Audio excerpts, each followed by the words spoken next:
this stuff. Hey.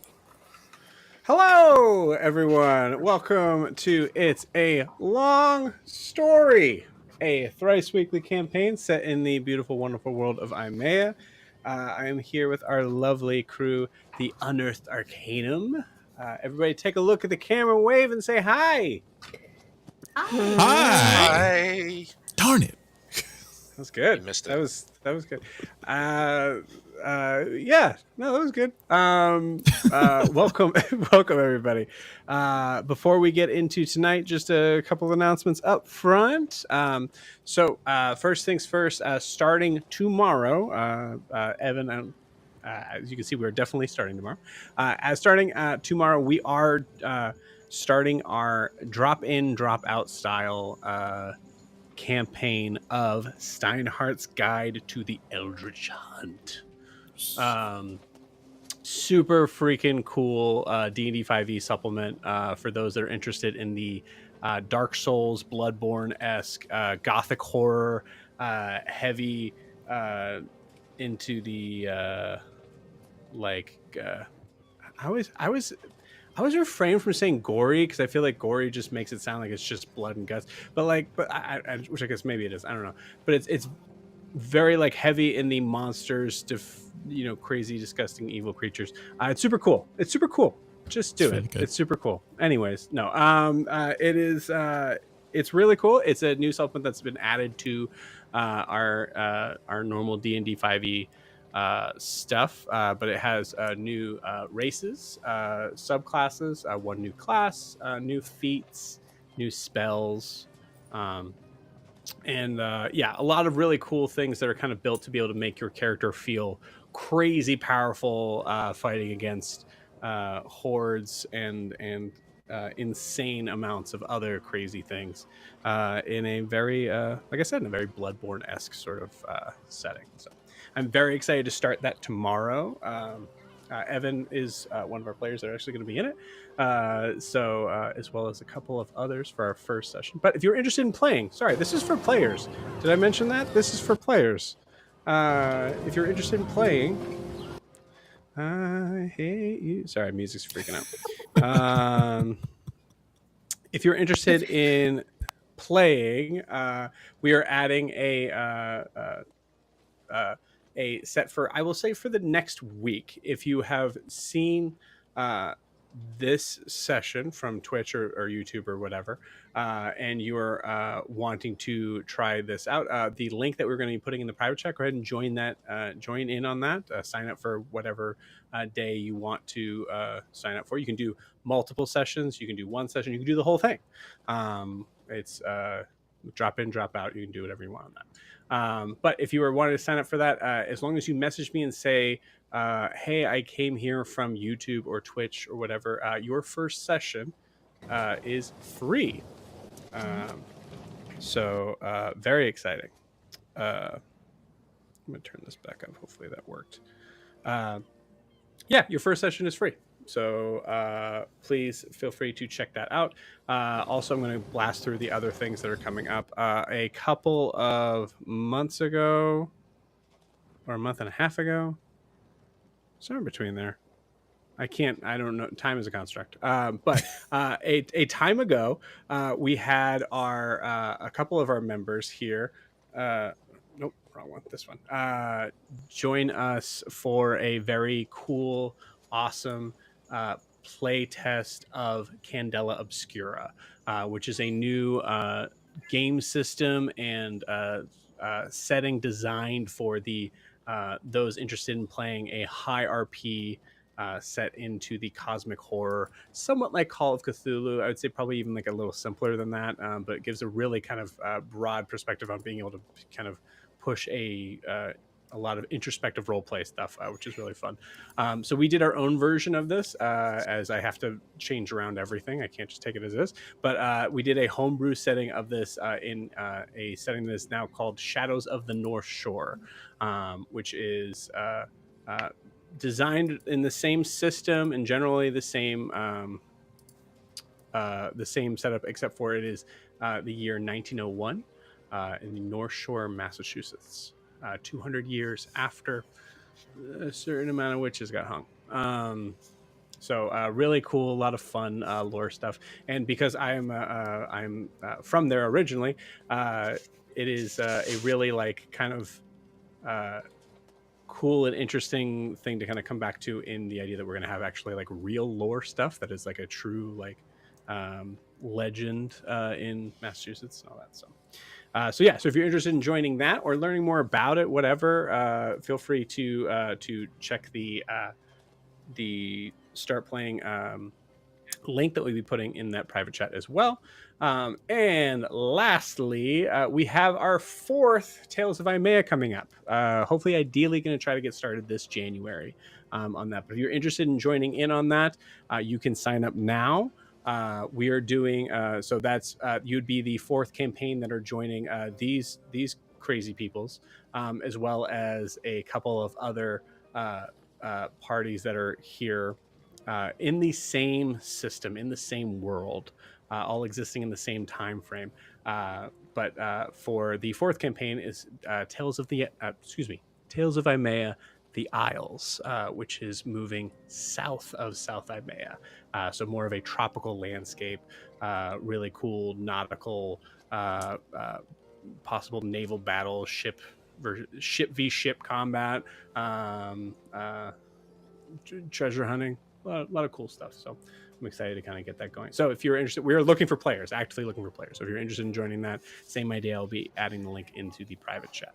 Come join us. Join us, please. Join us. It's super fun, and I think you'll have a great time. Awesome. Is there anything I missed, gang, before we switch over to the recap? And actually, while you're all thinking of to tell me what I missed, Dan, you give me a test. Testing. Oh, hello. Turn you way down. Yep, you are here. Cool. Awesome. Testing. Great. Fantastic. All right. Yeah, you sound good. Are you good to do the recap, Dan? Yeah. Now that I'm all sorted, I think I'm good. Cool. Awesome, man. So yeah, Dan, take it away. Where did we leave off with Unearthed Arcanum? Well, me and my friends have been enjoying our time on the Silver Brine, settling into our little jobs. Our little cannon monkey, little man Yori, fired a cannon, growing all big and whatnot. I had to sit down, make sure he didn't fall and slide off that there ship. Al was helping him. And also messing around with a little bit of black powder, trying to make some magical gunpowder. Also, Gwen got roped into some Cooper work. She ain't really cut out for it. Whereas your boy, got roped into talking with the captain and wanted me to do some map forgery. Cause you ever seen a logbook? The ship that we're riding on was making way too many trips in waters it definitely couldn't float in. Then Yori and Al were having themselves a little conversation. Al got hit with some sort of emotional thing, and the other Al ended up taking over. Not the scary one. The one who's a little bit more in touch with his feelings. And funny enough, Lil Man actually picks up on this right away, but he just kind of leans into it, and they start having a lot of fun. Also, emotional Al is pretty good at picking up on emotions. He could pick on the fact that Lil Man's afraid of being abandoned and scared. Later on, I end up causing a little bit of chaos with our little pet Nevi. And she's the magical little fox face spirit that has been tagging along with us for a bit of a while. And with the commotion that she and I caused, Gwen decided to check out where everything kind of started up. And I rope her into finishing my log work, because let's be fair. I'm a better Cooper than she is, and she definitely has a much better attention to detail with boring menial matters like that. Um, she ends up learning that this first voyage was from like 149 years ago, and this ship's had some history to say the least. Uh, yeah, Gwen also ends up getting a field promotion, and things end with us basically getting roped in by Al, where a lot of people are just now really meeting his more emotional side, namely Shiv, um, where he pulls her into a hug and we all decide to go drinking together. Oh, I feel like I'm forgetting something. Well, it's gone now, but you know what'd be really weird? Oh yeah, I was writing to Dr. K about some issues that have come up of late with my patron, and he was actually really quick with the response. It's almost, I mean, it'd be really funny if it actually wasn't Dr. K I was talking to. It'd be even crazier if it actually turned out to be like the Mortimer twins who we're learning that actually might be kind of evil, and I'll be really even crazy if they might have done away with my good old Professor Dr. K, and who knows? It'd be even wilder if they were talking to me and if they were the ones talking to me instead of Dr. K, because it'd be crazy if something like that happened before I started messaging him today when I was in the captain's quarters. I'm sure it's nothing. Awesome. Cool. So the only thing I will say, the small, very nice. Thank you so much, Io. The only thing I will say, just a small thing up top. The things that you noticed in the logbook that seemed to be shifty was not necessarily in the idea that it was, they were treacherous waters to be in for a ship that size, for sure. But it was more on the idea of where the location was, which is Azumare, which is known to be pretty heavily in the slave trade game. As well as finding, I don't know if you mentioned this or not, but as well as finding that there was its first trip was just about 150 years ago. I think we said just under. I think it was like 148 or 149, which is like the average ship in this world lasts like 50, maybe 60 years. Also, the captain's grandmother must have been really old. Well, yep. I didn't say it was her as the captain at that time. Yeah, that's true. Plus, Minotaurs, I don't even know their age range. Yeah, actually, I'm a DM. I know everything, but I do not remember. Yes, of course. You should have taken the keen mind feat. I should have. I wished. My DM didn't let me. Whoa. Whoa. Crazy meta. I think we have the same DM. I doubt it.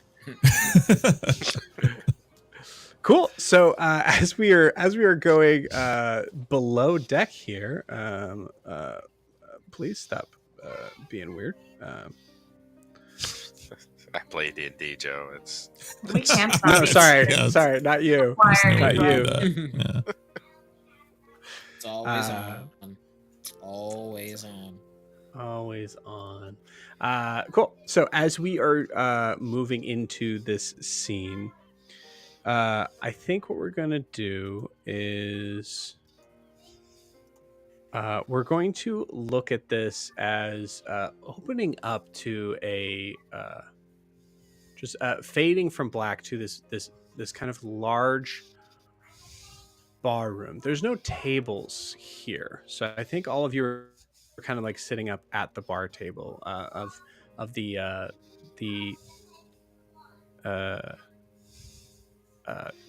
now at peace former bartender of the Silver Brine. So Alastaire, you were just at the point of like pouring drinks, a very specific drink for everyone, and taking a moment to actually just do something that this crew does not do well, and that is relax. So we're going to kind of open it up to there. So I'll say, Alistair, if you want to just, we'll say we could even kind of go back a little bit into like recap, not recapping, but like go back into that scene a little bit. Yeah, I think I imagine that we all did our toast of absinthe. Yori hated it, despite the fact that I told him it was going to be sugary. Everything I think kind of fades out, and when we come back, yeah, I think everybody is sitting up at the bar, but I think Alistair's on the other side of the bar. I think he's playing bartender. And I Okay. think, Love that. I think he, I don't know. You guys tell me from the outside in, who's sitting on the outside, who's sitting on the inside. Yeah, let's get a marching order for this table. For the table. Yeah. I feel like Gwen would be towards the center of the bar. Yori's going to be closest to the exit. Like you said, he doesn't like being inside places all that much. Far so, in. yeah, he's going to be kind of far wherever closer to the steps. I imagine Alani's probably right next to you. Same for the same concept. Yeah. Yeah. So And opposite I think Gwen. Io would is be- also in the center. So say opposite of Gwen. Alice and Yeah, Io sure. will be in the center too. Yeah, so say you're kind of just in that inner center area. Cool. And does that leave Siobhan as the one that is closest inside? Probably, yeah. Okay. Cool. Siobhan, give me a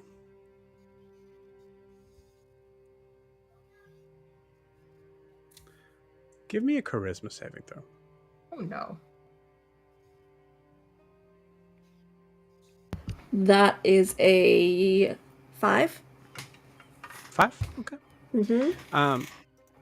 I think with Siobhan, it's pretty obvious to the group that Siobhan seems to be probably a little distracted. I think with there's a lot that's happened in this room fairly recently. Earlier, well, no, sorry, late the previous night. And you notice that I think Siobhan occasionally just happens to look over her shoulder at this this very large large piece of upright furniture that has this like tarp over it that you all know is the very interesting mirror on the deck of the Silverbrand, currently covered. So I'll walk down. So you were farthest away from the exit. You're at the far end, opposite of Yori. So yeah, I think I'll walk down and top off your drink and cop for your thoughts. What's going on? Just lots happened in the last couple days. I'll lean forward. Sometimes when I feel like I need to keep busy or keep my mind off of things, I'll work on a hobby or find something as close as I can, or I mean, I hate to say this way, but maybe even a substitute for what I wanted to do. You know what I'm saying? It's sometimes words are difficult for me.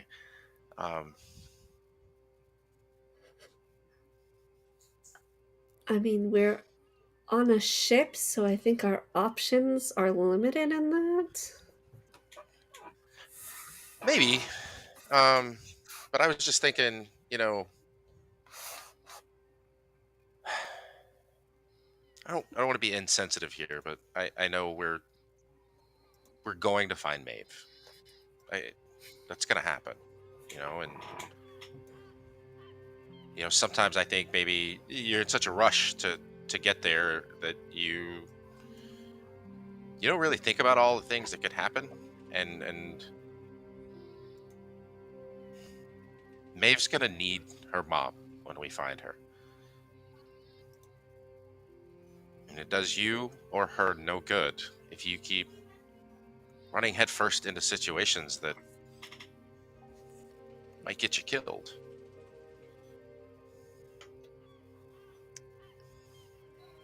Well, you're all right behind me. Someone has to be first. I'll be first. No. Yeah. Well, okay, hold on. But he's got a point, first of all. But secondly, He's still only 14 and a half. Yeah, I but have not I, gotten That's over right. that fact. I'm covered in metal. It's got Yep. cling, cling, here and here. But also, you know, he needs somebody at his back. And Maeve's gonna need someone at her back. And you can't do that if you're in front of everyone. Siobhan. As Alastaire says this, and in your current state, the words echo in your brain of you can't have everyone's back if you're in front of them. I'd like to push us back for a second into a memory with Maeve. It's your call. Could be good, could be bad. I think the setting doesn't really matter here as much as just I think there's a lot with this group that, and I think especially with Siobhan, that the trouble with resting is allowing your brain to wander. And whether it's good thoughts or bad thoughts, they're still going to come back to your current situation. So, let's go back if you're ready. Where do we move to? I mean, she was turning 3 when she was taken, so, trying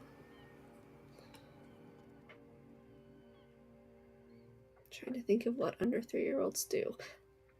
Learning how to walk. Is that too young? You're shaking your head. Is that too young? I don't think so. Hopefully she is running by 3, but Yeah. not yeah. all No, you're good. kids are different. Well, she wasn't 3 yet when she was taken. It wasn't her birthday. Do me a favor. Roll a d20 for Maeve. Oh no. God damn it, that's a 2! Okay. Tonight is the night of rolls. It has been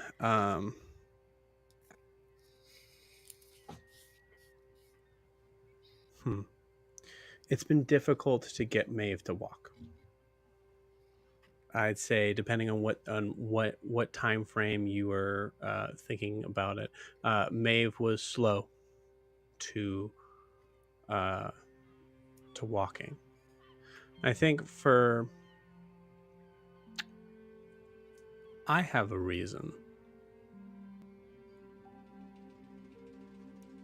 Yeah, I have a reason that I think makes sense. So if you would like, we could go to maybe the later stages of trying to teach her to continue to walk, to kind of walk an extended amount of time. Okay. Down for that. Okay. So we wipe away for a second as we see Alastaire kind of position himself off of the bar. And Alastaire, this is not to tear away from this, but this is a very convenient area for you to be. You can put the cane up on one side, just kind of lean on the bar as you're walking back and forth. So as we see Alastaire kind of just calmly kind of walking away, the scene shifts and there's just a very slight bit of smoke. And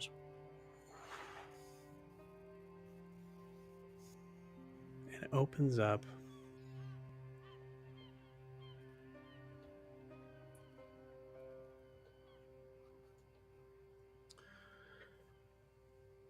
to a bright, shiny day.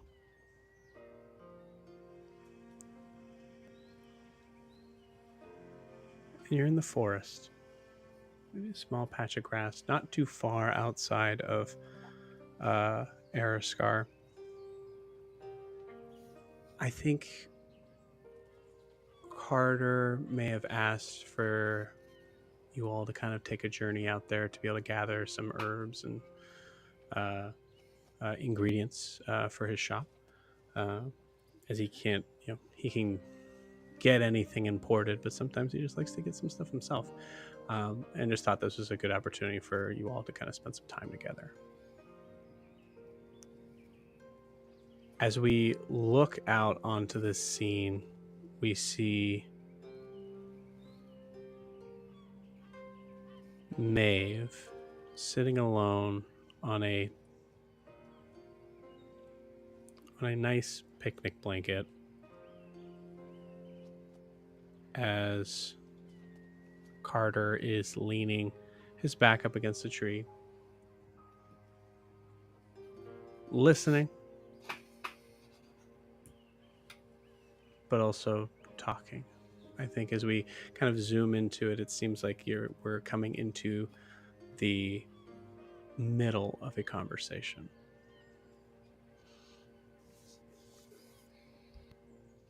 I'm just saying, I think the coddling is what's making her having trouble moving away. I don't think it's coddling. I think it's just making sure she's okay. Not coddling. I hear you. But I'm just gonna be honest here. We've said this from the beginning. Every time she's cried, and the amount of times I've said, at a certain point, you just have to let her figure it out. But there you are with the bottle once again. And if she knows that you're going to pick her up when she falls down, why would she ever want to learn how to move away from that?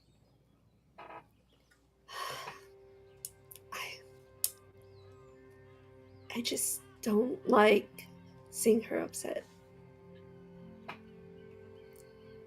It's hard.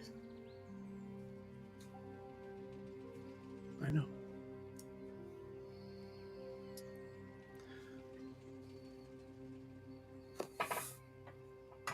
I know, and I feel that.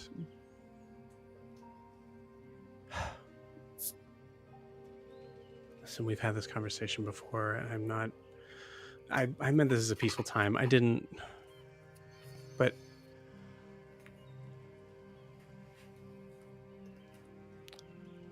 we've been together for a while now. We have a child together. There's clearly some stuff you're not letting me in on. I don't know what you're talking about. I mean, I came up from the south and was just traveling. Yeah, honey, the South. The South. Mm-hmm. That's what I told people when we were together. They're like, "Oh, so where's she from?" The South. Do you realize like the looks I got from that? I look like the asshole because it seems like I don't care. I mean, there's not a lot to talk about. Tell me one thing. Tell me one thing about it.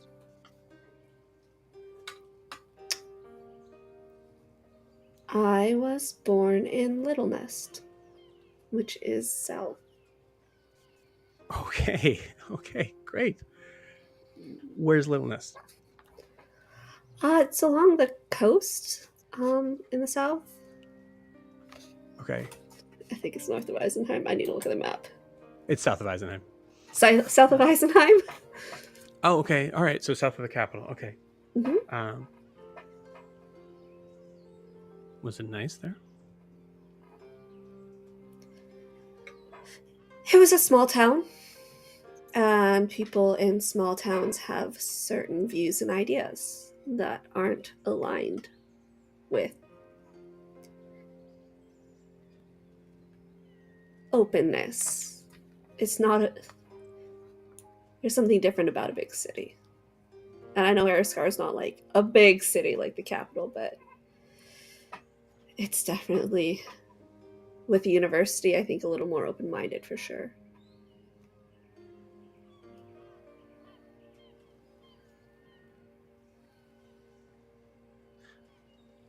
we can. We have the badges. We have everything we need. If we wanted to go and take a trip and visit, I could close up shop for a month or so. That's sweet, but I don't have anybody waiting for me in Little Nest.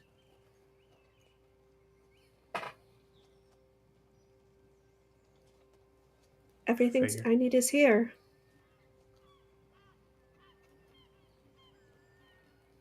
Okay. Thank you. And he pulls you close and just kind of like holds you in and just like kind of kisses your forehead.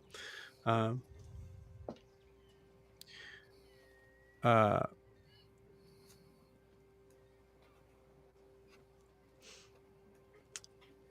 as he pulls you in, there's a moment where like you're able to kind of like shift positions, and actually I'm going to say this, Siobhan, you shift his position just so you can keep an eye. And you look up and you see Maeve just picking at bugs on the picnic blanket. Just looks up and waving a bug around. And then just... No. Carter, she's gonna eat the bugs. This is why... Okay. All right, if she eats the bug, it's fine. And we fade out of that scene as I think Siobhan makes a movement out towards her daughter. And Carter is slow to follow, but is following. We come back from that scene to the grade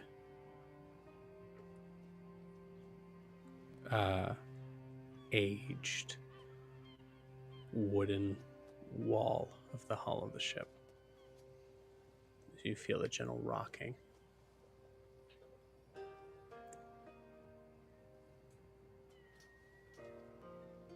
Very nice.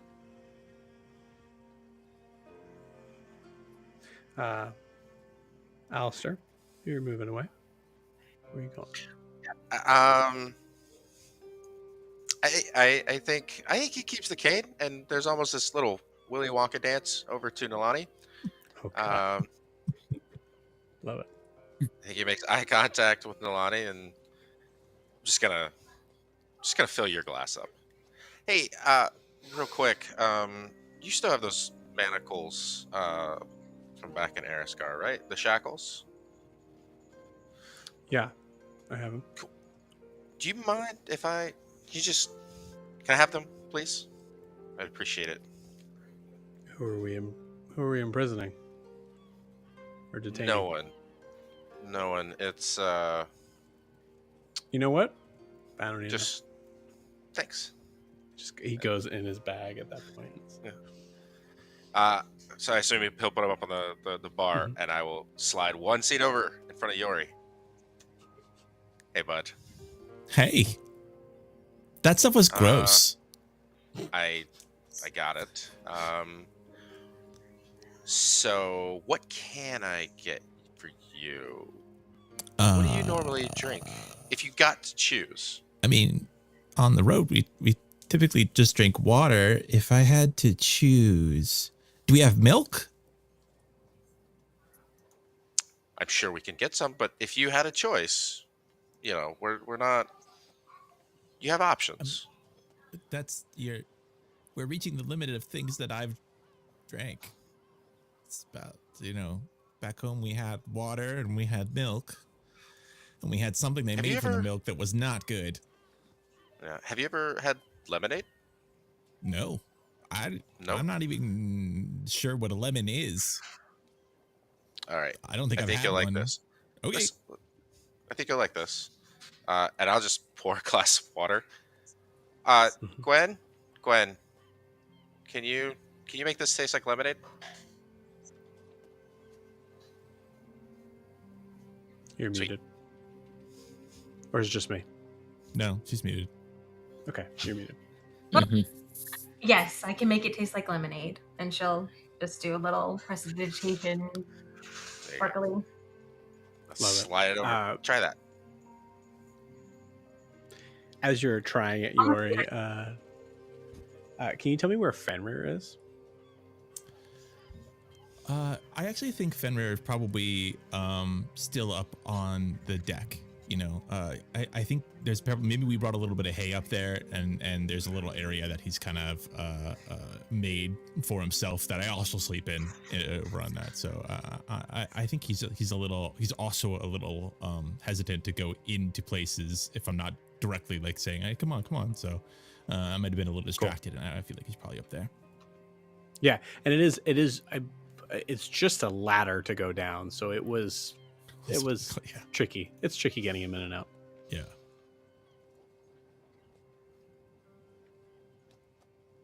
So what do you think about that? It's good. It's a little sour, but it might be the best thing I've ever drank. Now that's out of 3 things, 4, 5 with whatever we just had, but that doesn't really, that's a low bar. It's very good.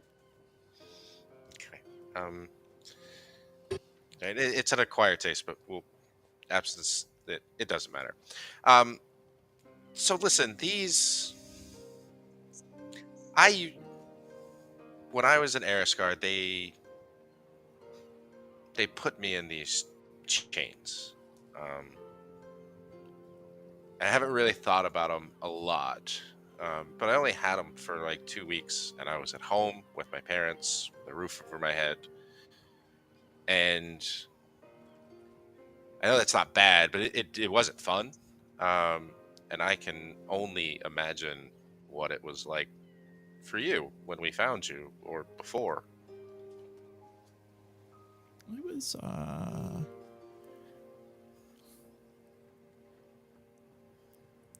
yeah, I don't like not being free. The worst part, I think, was the moment that I knew they had surrounded me and then that I was going to have to go back. To be honest, I mean, I don't mind fighting, and that's what I was doing there. The rest of it wasn't great, and they didn't really let me see anybody, and I couldn't see Fenrir, and that was probably the worst part. And then I knew when they came and captured me, Fenrir had to run off again. So I knew but they ended up catching him and putting him in the cage too. But I never had to wear those. Mostly they had to knock me out a lot. I was biting people too much, they said. And so they kind of isolated me in the cage.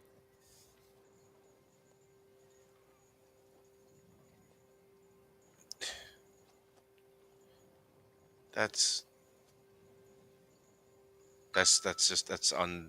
unbelievable.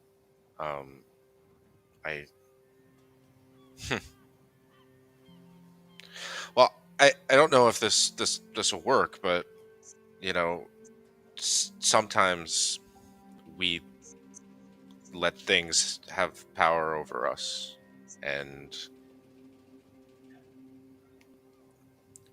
these manacles were kind of like that for me, but I think I'm done with them. And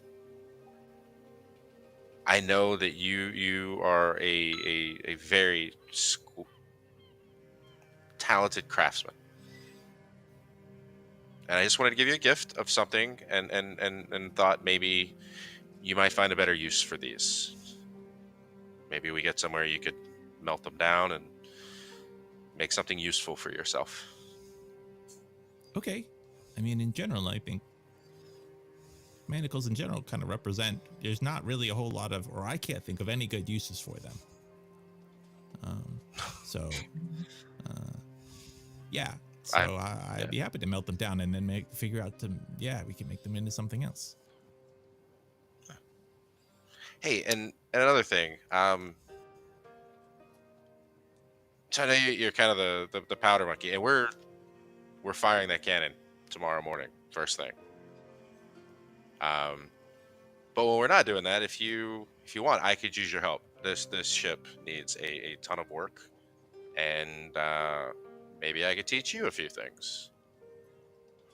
Yeah, I think I'd like that.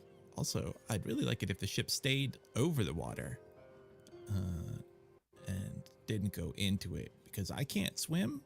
And also, as far as I know, the ocean eats people. It ate that guy twice, and we put him pretty far away the second time. So, you know, it's tough to. I'm a little scared of the ocean. I'll say that, or the sea, or this amount of water. I haven't seen this amount of water before, and where I'm from, there's not a lot of water. So let's keep the ship from going in deeper into the water. And also, if you have anything that you want to teach me, I'd like to learn. I had a teacher a while ago, and what he said was, he said, intelligence is a door, but there's more than one way to get into a house. And that's what he said about me. So, you know, I'm not always the smartest when it comes to memorizing things or learning new things, but I'll try hard, and I'll find a way to figure it out.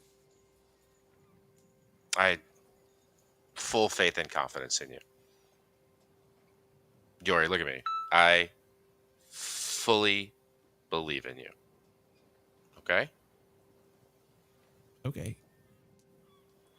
And by the way, if you want to try new things, just ask Gwen. She can make it taste like anything. Oh. Okay.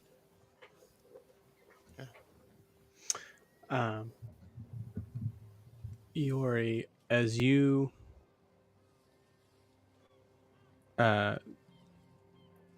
from my understanding, the manacles have been kind of put in front of Yori, correct? I'm gonna assume that, yeah. Yeah. Okay. So Yori, do you I'll take this. You go out to kind of grab them, to just kind of like put them away or put them someplace, and you hear the sound of clinking metal. And as you hear the chains kind of clank together,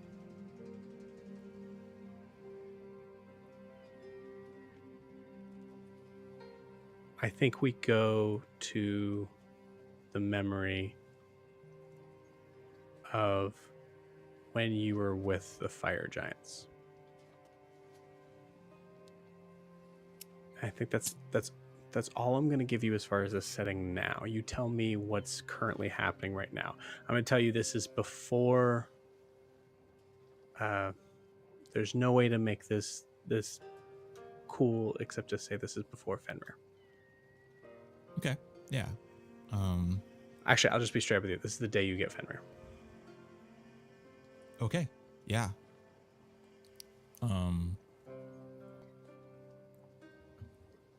Then and by get Fenrir, is that the day like I'm sort of given him, or the day I first kind of meet him? Because that's 2 different days for me. Oh, I guess it would be the day you first meet him. Okay, great. So yeah,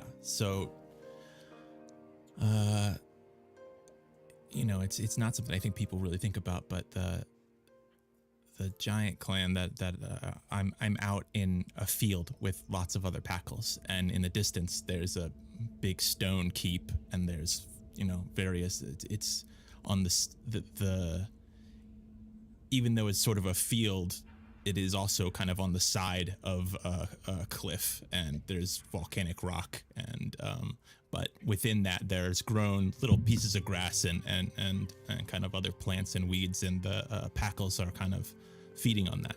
And there is one particular packle that is pregnant and currently giving birth, and it looks in distress, and a female, a young female fire giant is guiding Yori through the process of trying to help that Packle give birth.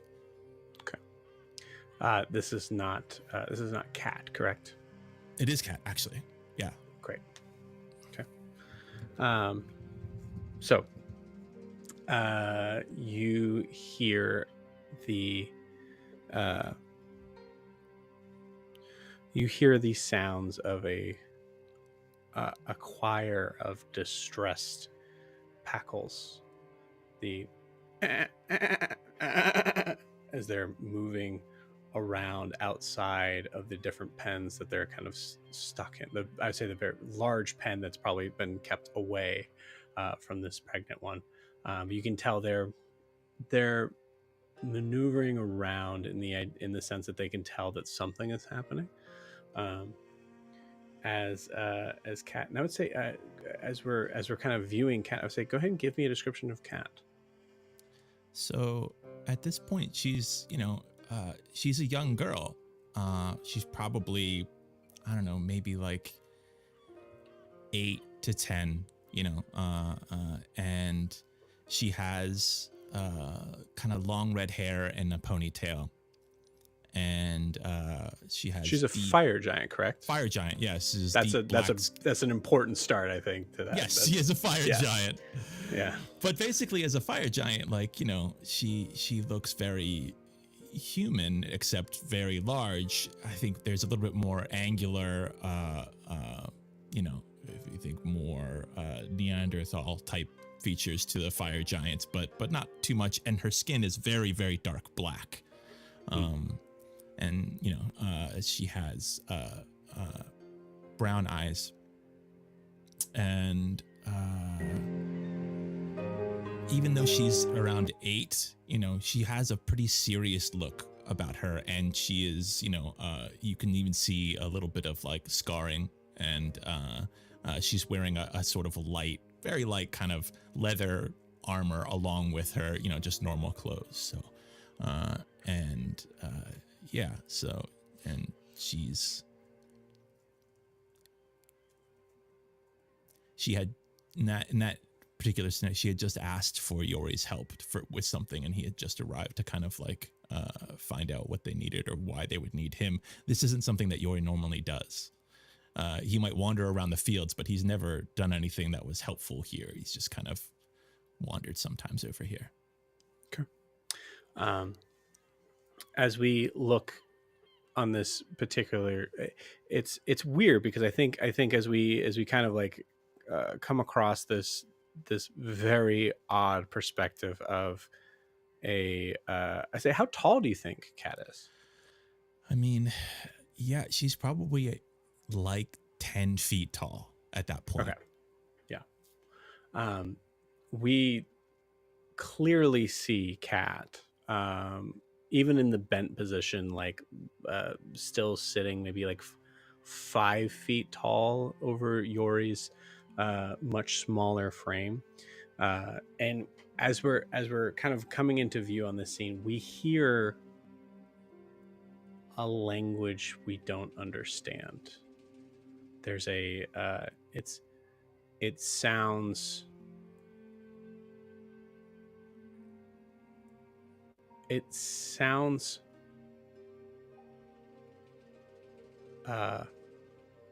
to our ears, I think, as something that seems almost primitive in nature, but a lot of it, I think, is coming from Cat, from Koter, right? Right. Yeah. As Koter is talking with you in this still rather deep voice, and we hear that language sort of just come get the axe over here just in case. Krungnir said best to handle things swiftly if something go wrong. Okay. And what do you need me for? I need small fingers for you to Cold, very slippery. Okay. Just put here. All right. Yori, give me a perception check.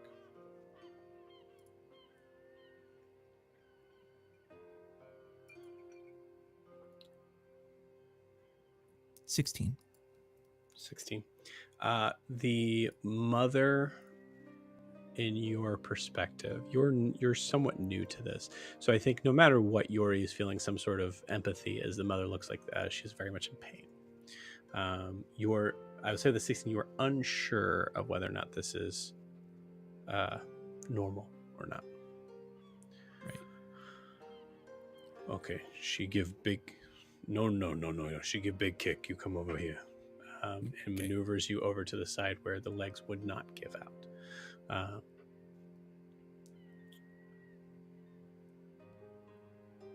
As the birth happens, you hear this screaming sound from this baby Packle that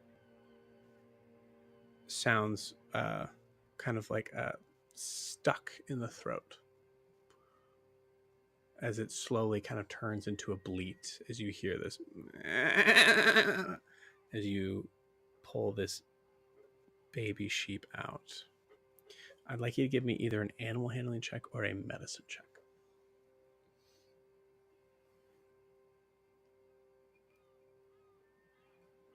That'd be animal handling for 18.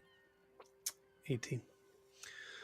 With an 18, you're used to everything being very large. Everything's bigger than you. Besides the grass and, I mean, even the mountains, the rocks, it seems like everything around you is at best your size, but bigger. So there's a moment of surprise when you find this, when you receive this Packle, which essentially for viewers is essentially like a corgi sheep.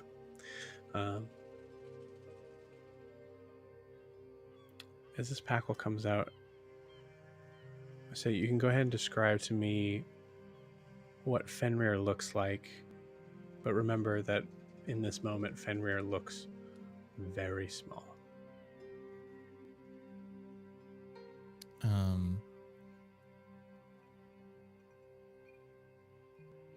Are there any like distinguishing marks, things like that? Well, are we keep like he was abnormally large for a Packle, isn't he? Mm-hmm. Okay. I'm with you. Didn't, I mean, obviously he's just born in this. Okay, yeah. Yeah. I mean, as a newborn, I think that he doesn't. He maybe has. I would say a little. He's mostly like without any fur because he's just born, and obviously he's slimy. But there's a little tuft of fur kind of right at the top of his head that's started to grow, and it's white and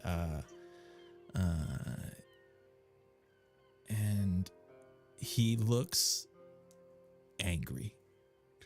He looks immediately just kind of angry, and you know, obviously he's cute too, but he looks like kind of like he's looking around at the world in a aggressive way, and for a little, you know, packling. You see. Okay, so I rolled a nat 1 on this, so this is fitting. You see, as this Packle comes out, this Packle feels small. I'm gonna say with an 18 animal handling, you get the idea that this feels unnaturally small.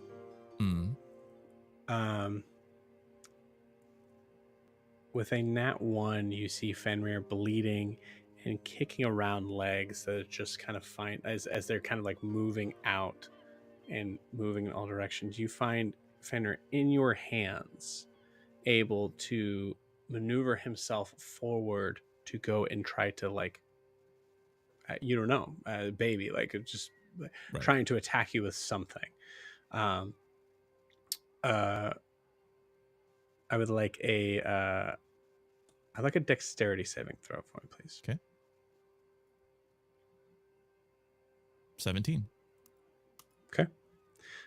With a 17, you see that Fenrir kind of collapses into your chest, trying to knock itself into you. You're able to kind of hold on. But that's when you notice that one of the back legs,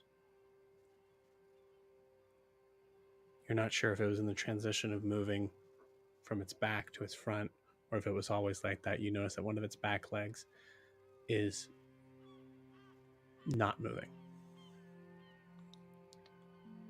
Cat, You is, yeah. Oh, is this okay?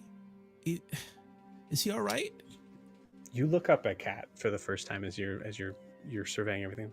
You see Kat already has an axe in her hand. You can put it down, Yori. I can take care of it from here. It's okay. I was told that I was to handle things. You go back. You tell them no luck. No luck. What do you mean? He's right here. I helped you. Too small. Too small.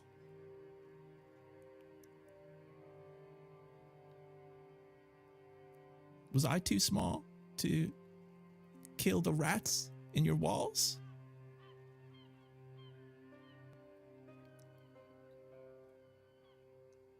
Yori. Was I too small to help with this pregnancy? Sometimes small things have use. Yori, I do what I'm told. As we all do in the clan.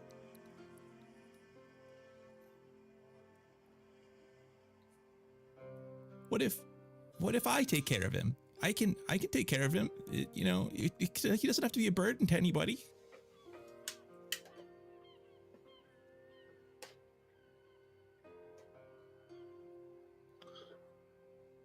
Sorry, Yori, that's not a decision that I can make. I was given very specific orders. The others need to eat.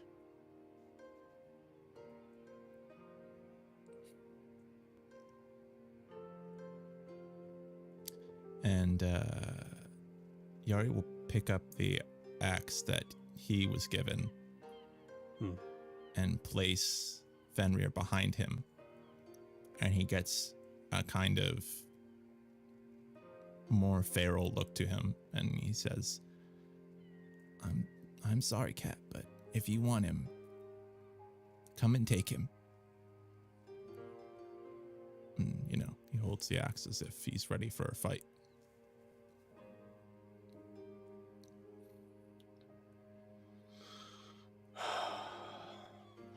Somehow I knew this was how today was going to go. And you see, she starts to make a lunge towards you, and she stops. I need a spell attack, please. Okay.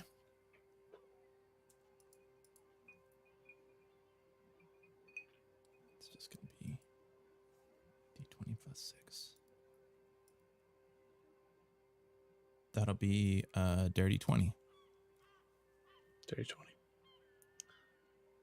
The dirty 20, there's I think in the camera, this is your memory, but I think in the camera, you don't see this as the bag, what we know to be your broken wings, your deformed wings. There seems to be a magic energy, this like light blue energy that seems to be emanating from out of it and is encircling Fenrir. all you see is Coder stop.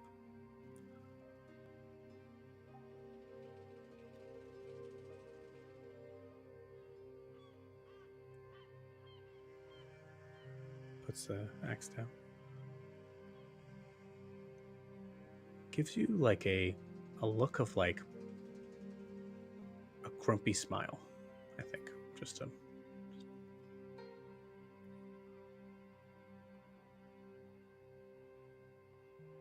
So you're not gonna hit me? I could. You little wildfire ant.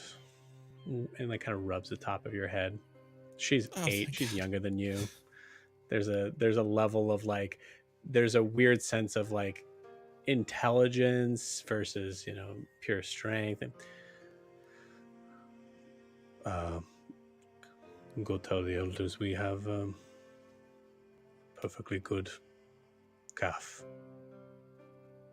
I think at this point you turn around and you see you see I think just in time to look at this creature that you have somehow managed to involuntarily cast enlarge on.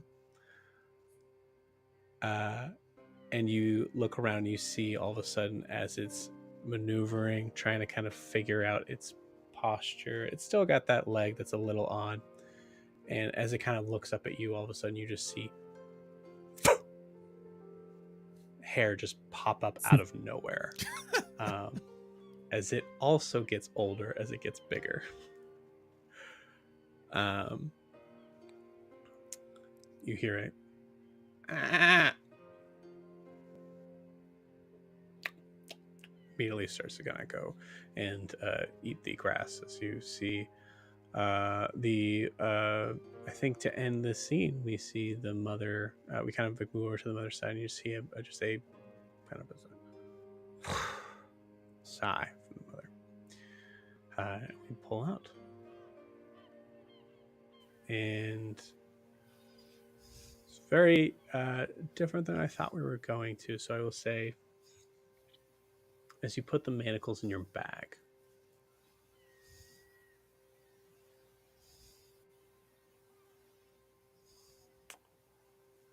you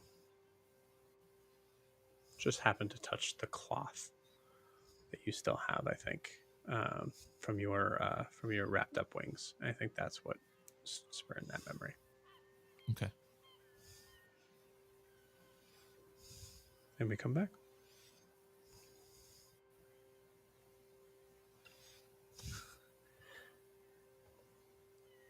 Time-wise, that whole memory probably was 1-2 seconds for the rest of the room. Yeah. I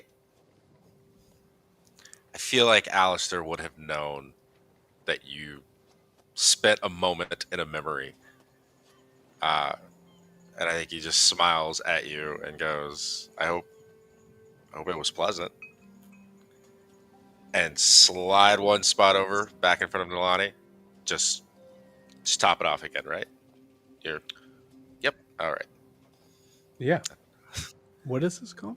All right.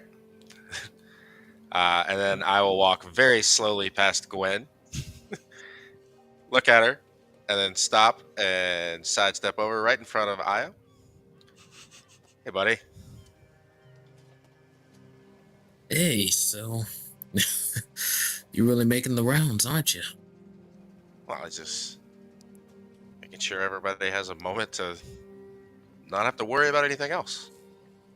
Right? How's your drink? Yeah. Speaking of worries, taps the empty bottle or empty glass. Oh. Yep. All right. I don't know what this is, but it looked expensive. Here you go. I like expensive. Yeah. You see a very like a blood red liquid come out of the bottle that you have, but it seems to be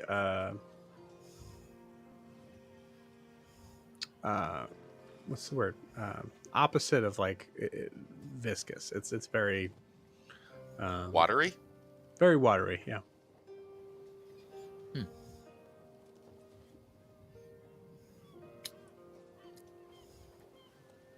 And has he already poured this into my glass? Mm-hmm. Oh yeah, it's in the glass. Oh yeah, if it came out of the bottle, yeah. I think he pulls a bead up telekinetically and sniffs it. A bead of water. Yeah. Hot. Yeah, a bead of the or liquid. a bead of the yeah. liquid. Love it. Yeah. Yeah. Cool. Give me a perception check. Alright. That is a 13. 13. With a 13, you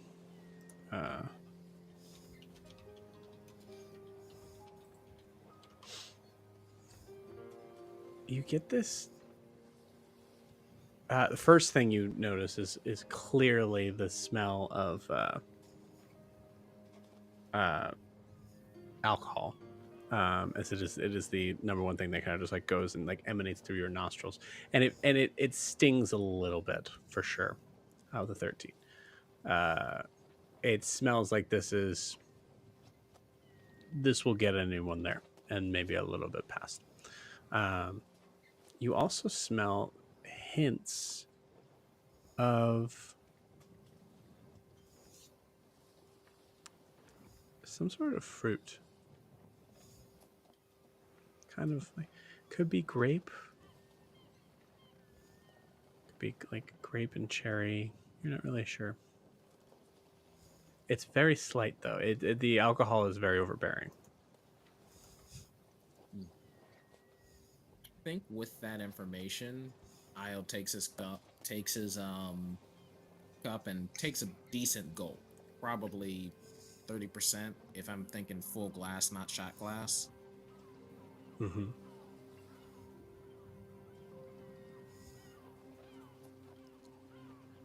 And I think as he exhales, just it's honestly good seeing this side of you.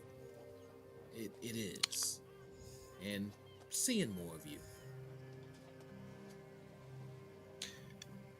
You know, I feel like every time that you and I get together to talk, we just kind of dodge each other and talk at each other. So, do you still keep your dice on you? Do you still carry your dice? Let me see. Honestly, I haven't thought about those in a while. Searches his pack. I think he manages to rummage like 2 because probably You just need the one. Oh, okay, just 1. All right. So I tell you what, one roll. The winner gets to ask the questions. The loser gets to answer. Fair?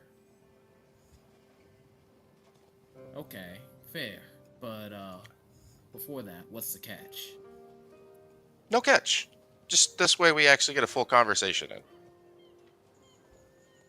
Okay. All right, I'll bite. You're on. All right. All right. 1, 2, 3, go. Okay. What'd you get? I got a 5, and you?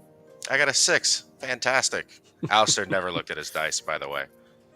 He Love it. never looked at it. I got a 6. So Did I'll I ask the know it's questions. Oh, yeah. You to you. absolutely did. Are you? Okay. Okay. What's the first question? How are you doing?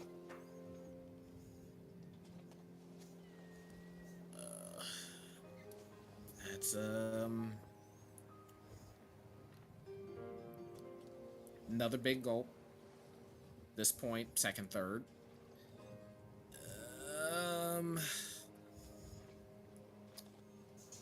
Things could have gone better, but I'm still cautiously optimistic that everything's gonna come together.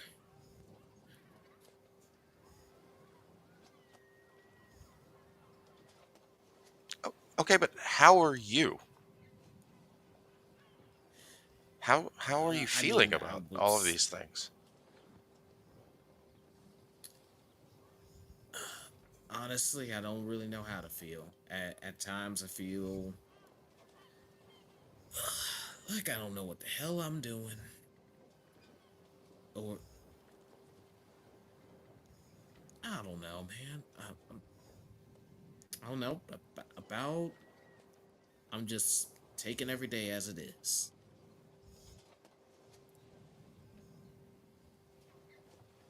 How's that been working out for you? Yeah, some days are wins, some days are losses. That's how it's always been. Okay. Hey, Io, I don't. It's been what, 5, 6 years we've known each other, right? Hmm. Okay, carry one. Yeah, yeah. I think it has been about that much time.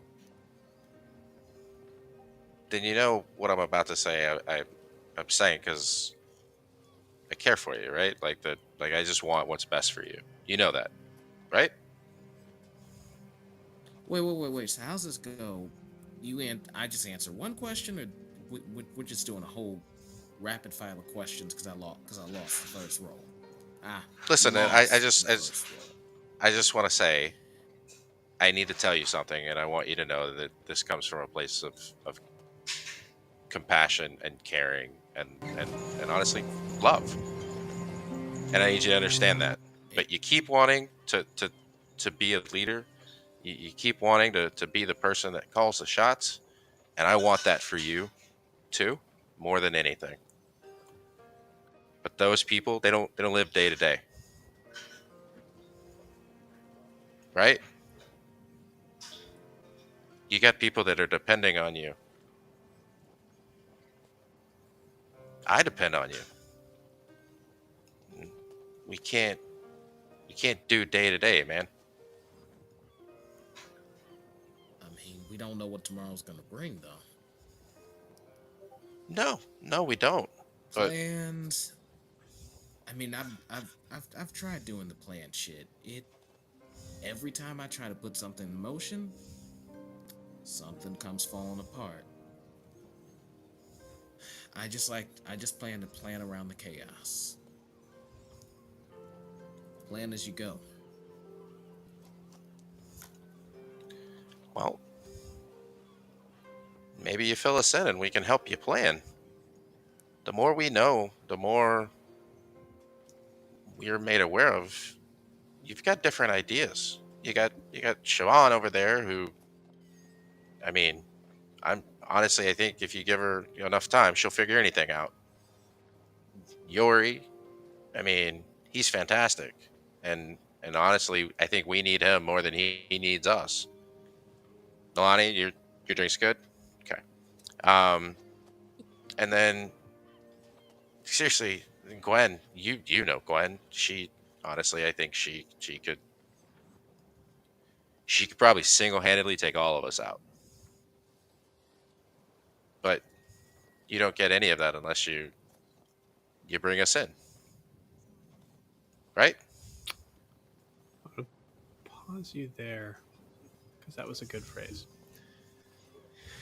Io, you hear the phrase "bring us in."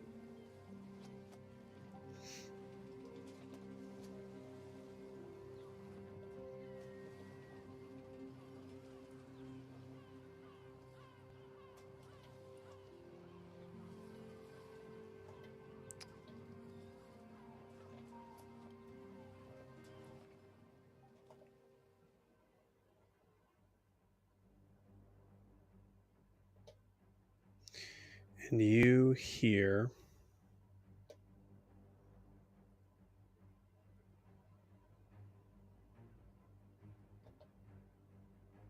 hopefully music. Do you guys hear that? There we go.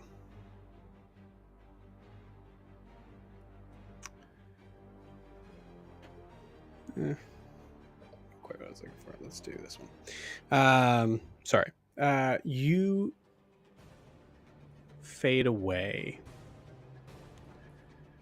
into the confines of a very tropical setting. We zoom in very quickly to trees, very much unlike the trees that we've seen in any of the settings that we've had here. Most of them different sort of variations of heavy palms that are splitting out into different directions, multiple different colors that are kind of bouncing off each other. It is an incredibly weird array of colors that seems almost Feywildish in nature. If it wasn't for the clear sounds uh, of macaws and large tropical birds, we hear the sound of a low growl, and in a flash we see pushing through a certain set of bushes a much younger Io, pushing through, running along. Io, give me a perception check. Disadvantage, please. Okay. That is an 11. An 11. Cool. With an 11, you're not entirely sure what you're running from. You are fully lost in on this island. As you are maneuvering around, you can hear the sounds of the pitter patter of your much older gnome friend. And I'd say with 11, you kind of take a quick look back just to see that he's still there, and you can see the pink beard kind of maneuvering through the trees and trying to kind of get throughout. It gives you kind of the nod of like, I'm fine, just keep going. As you continue to kind of run through, I'll say overhead you hear a loud caw as you look up, and you see a figure that has wings that are expanded out and is looking around, and then motions, actually does a series of motions to you, Io, that tells you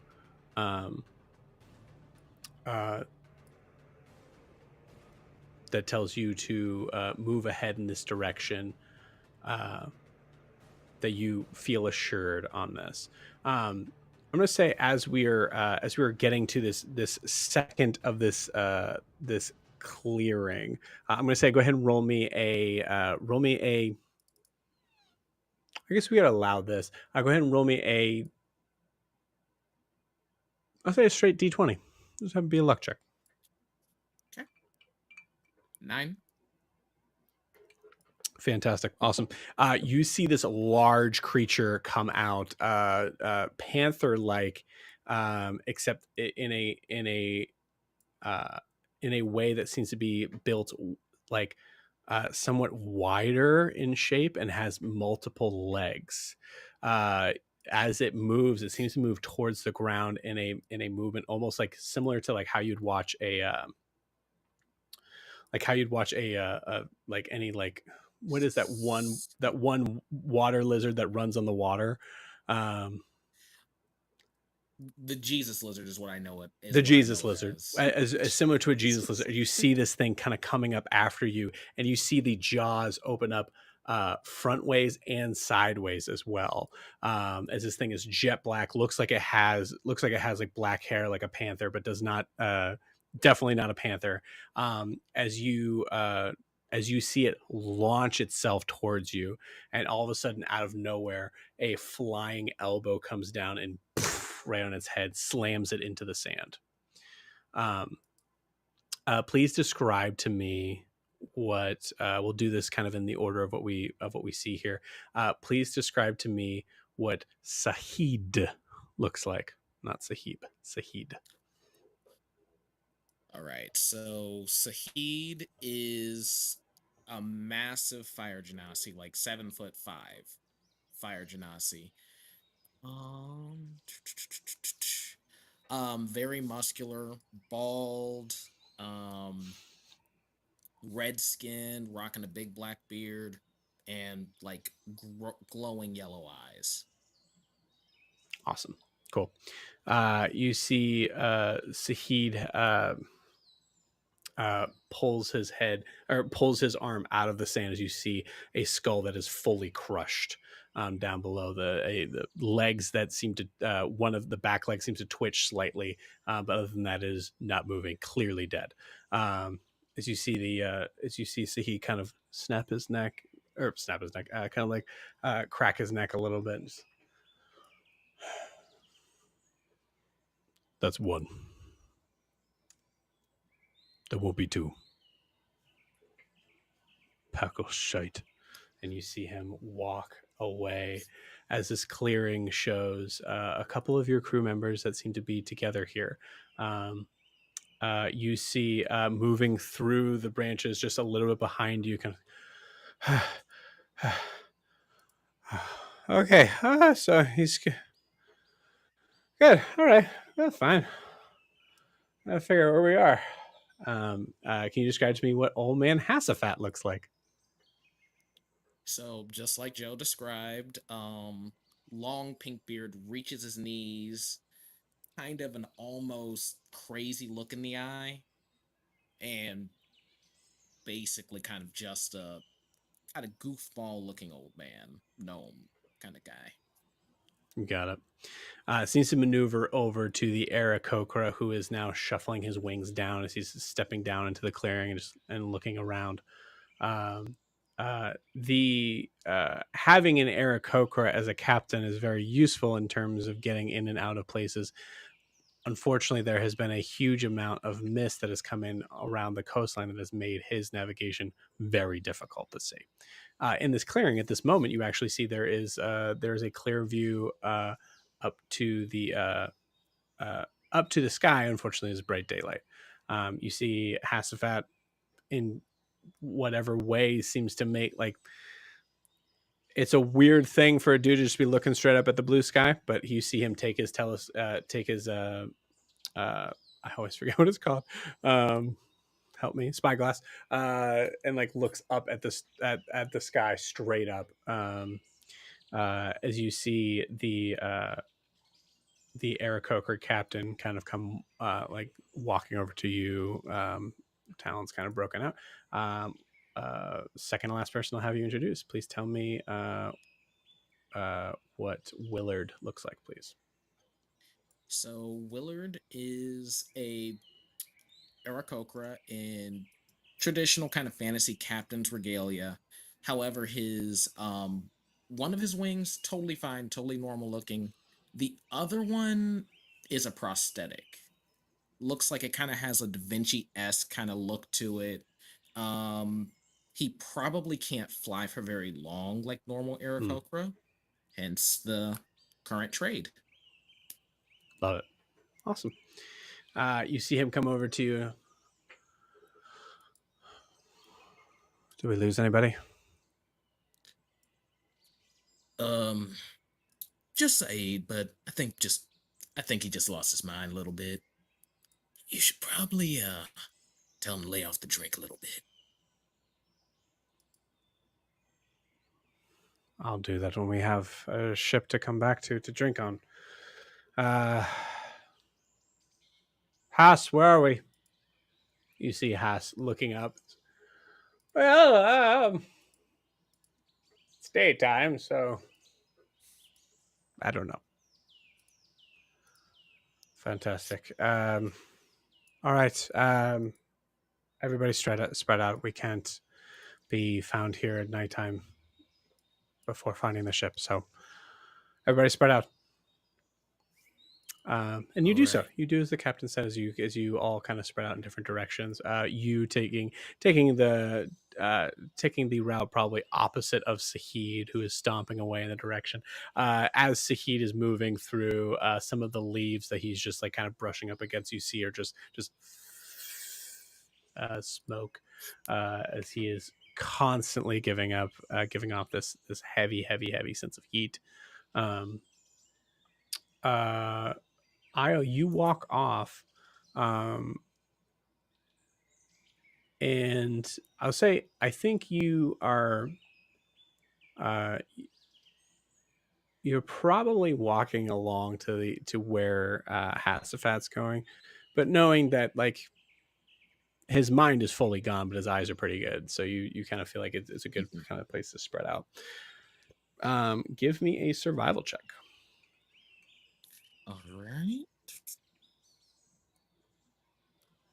Where did that one go? There it is. 13. 13. With a 13, you look around, and I'll contest it. Okay. You look around and you see there is a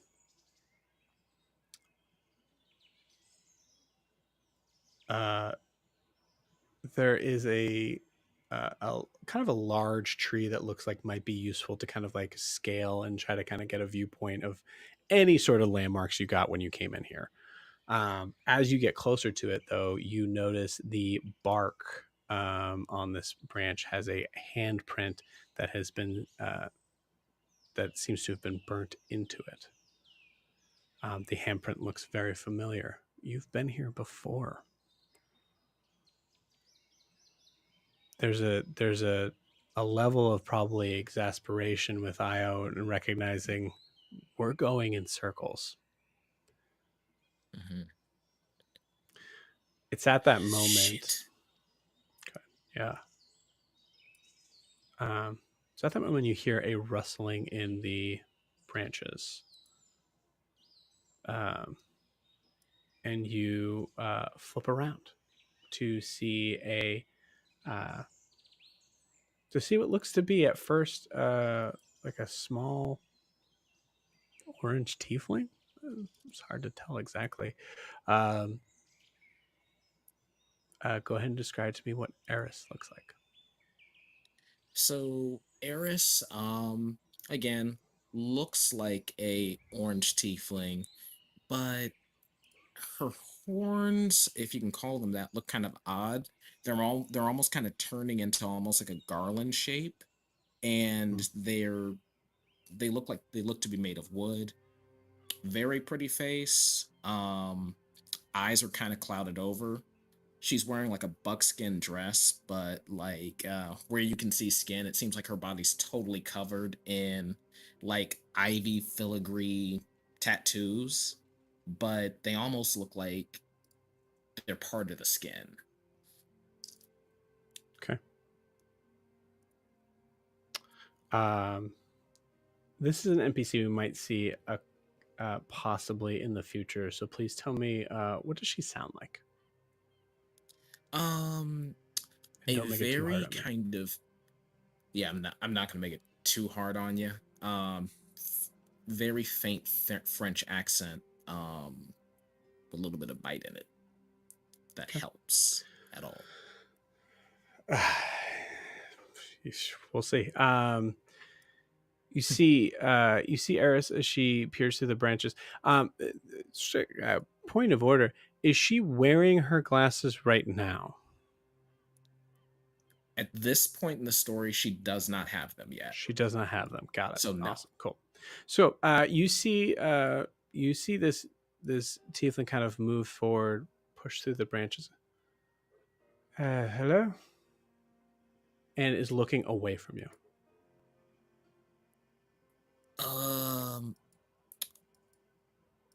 Can you see okay? Oh, spins around you. I am unarmed. Yeah, well, actually you have two, but I can see that. I thought you were another one of them black things coming to kill us. So are you lost here too? Yes, in a manner of speaking, yes. I've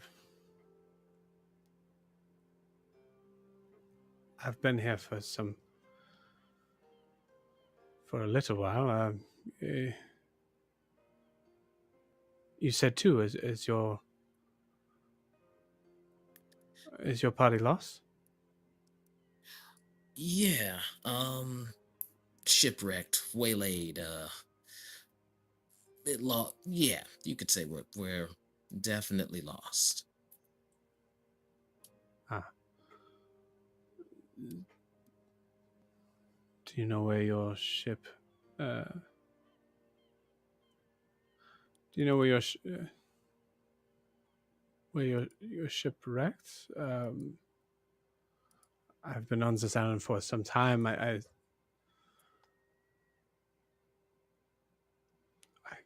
can't say I see landmarks, and at this point, you can see she's she's not looking at you. She's looking just past you and looking kind of around you a little bit. She clearly cannot see you.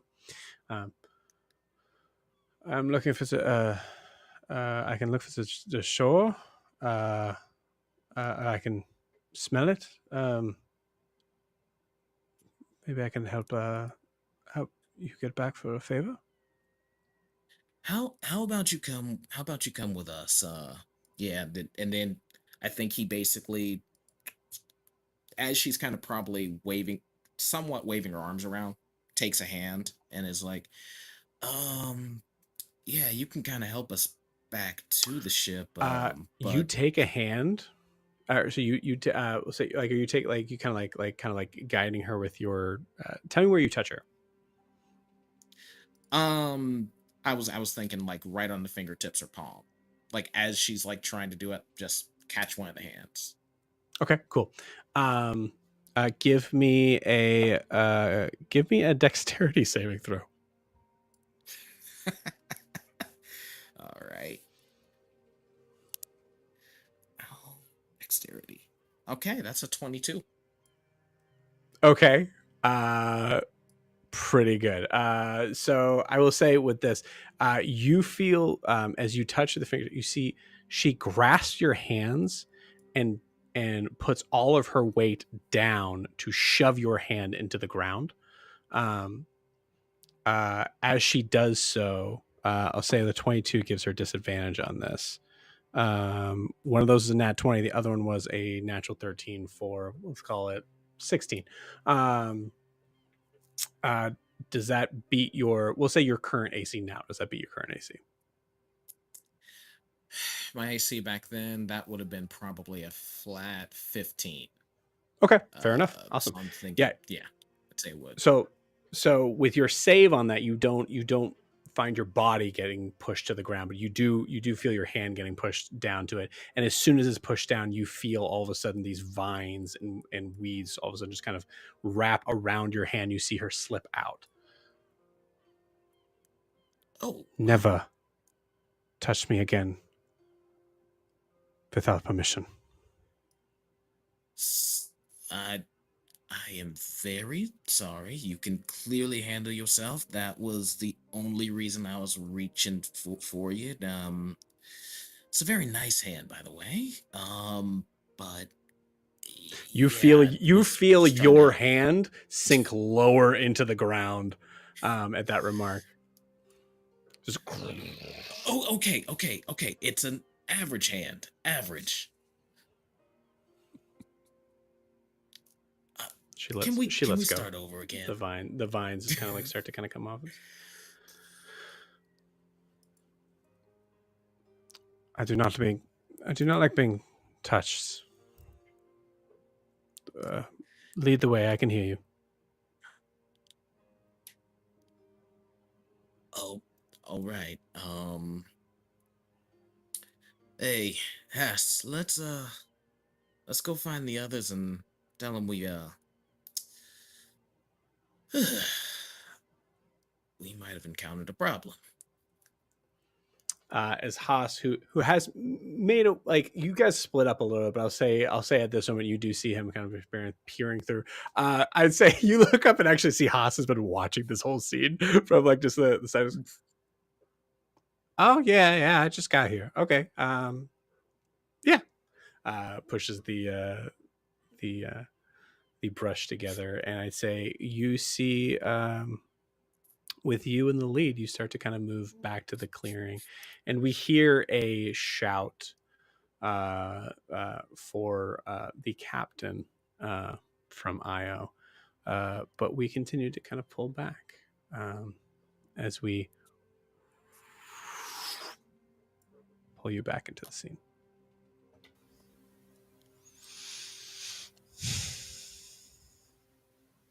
You Okay.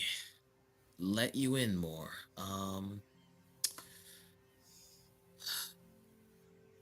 Sometimes I have I worry you guys aren't gonna listen to me, but and do the opposite thing anyway, but okay. Trust you more. You are a great capable group of people. I'll try to keep that in mind in the future.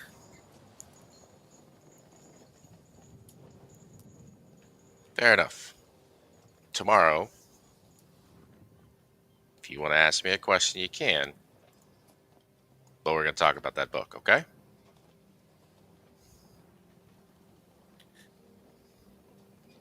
Okay. All right, we will. All right.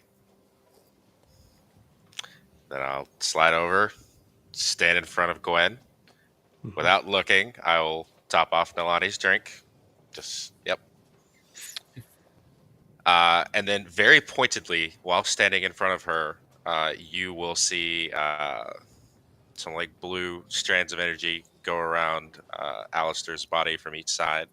And you will know, Gwen, that I am casting Enhance Ability on myself, specifically Eagle Splendor for my charisma. So I want a perception check from Gwen, because there's no way Gwen's ever seen you cast Eagle No. Splendor. No, she has not. Hey, that's actually pretty good. Okay. 12. You recognize the spell, but it certainly is surprising. Yeah. I like how my but pretty good very yes. Very pointedly in front of you, going through all the motions that we had seen, because we wouldn't have known how to cast it when we were still in school, but Yeah. we probably had seen people cast it and would know. It is very textbook. There is no flair to it at all. And then it just smiles and hangs the cane onto the bar and leans forward. So, 2 options. All right. And only 2. Marakapa or Mom? Marakaba. Fair enough. How amazing was it? It was very amazing. And I don't regret coming when you asked. But there's also a part of me that wonders if I should have stayed. What I'm missing, what I promised to do, get back to it, but I made choices, and now I have to live with where those choices will take me. Because it might not be there when I get back. My place there, I mean.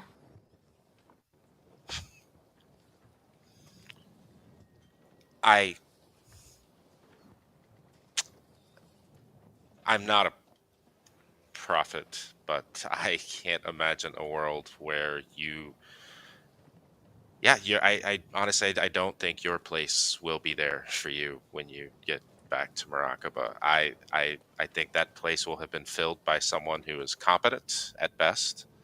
But more importantly, that person will be reporting to you. So you're saying that abandoning my post for months with no contact, I will somehow be in charge when I get back. Yeah, I like that. We're going to go with that. That is absolutely what's happening. 100%.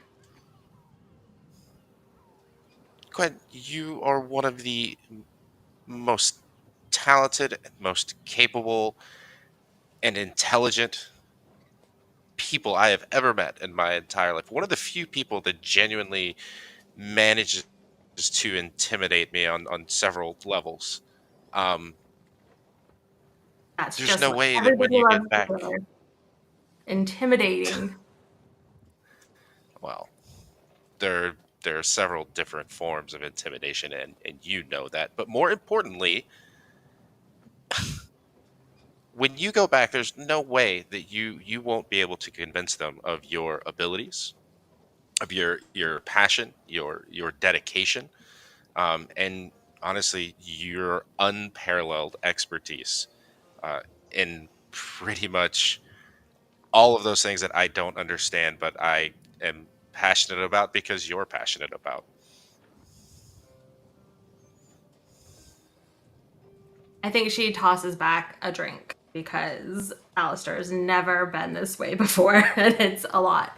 Um, He immediately refills it. yeah. I really hope that you're right. And probably some other day I will agree with you without hesitation. There's just.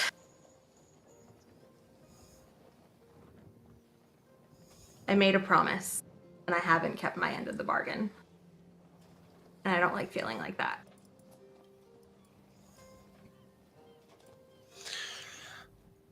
Well, this sounds like an ire problem, seeing as how I'm probably the reason you broke that promise. So maybe we should start planning on how we're going to fix that. Well, that sounds nice. Listen, tonight is about fun. So let's talk about something that is good. What did you find in Morocco? What did you do? What amazing things did you see? Well, it honestly, the biggest uh, discovery happened just before I left, so I don't really even know the outcome of it. Have I actually ever showed you? And I think she's gonna pull out the piece of Dominium. Did I say that Dominion. right? Yeah. That I Um, don't think she's shown you before. cool. Alistair, wisdom saving throw, please.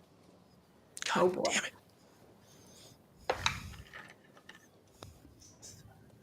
What is it? What is it?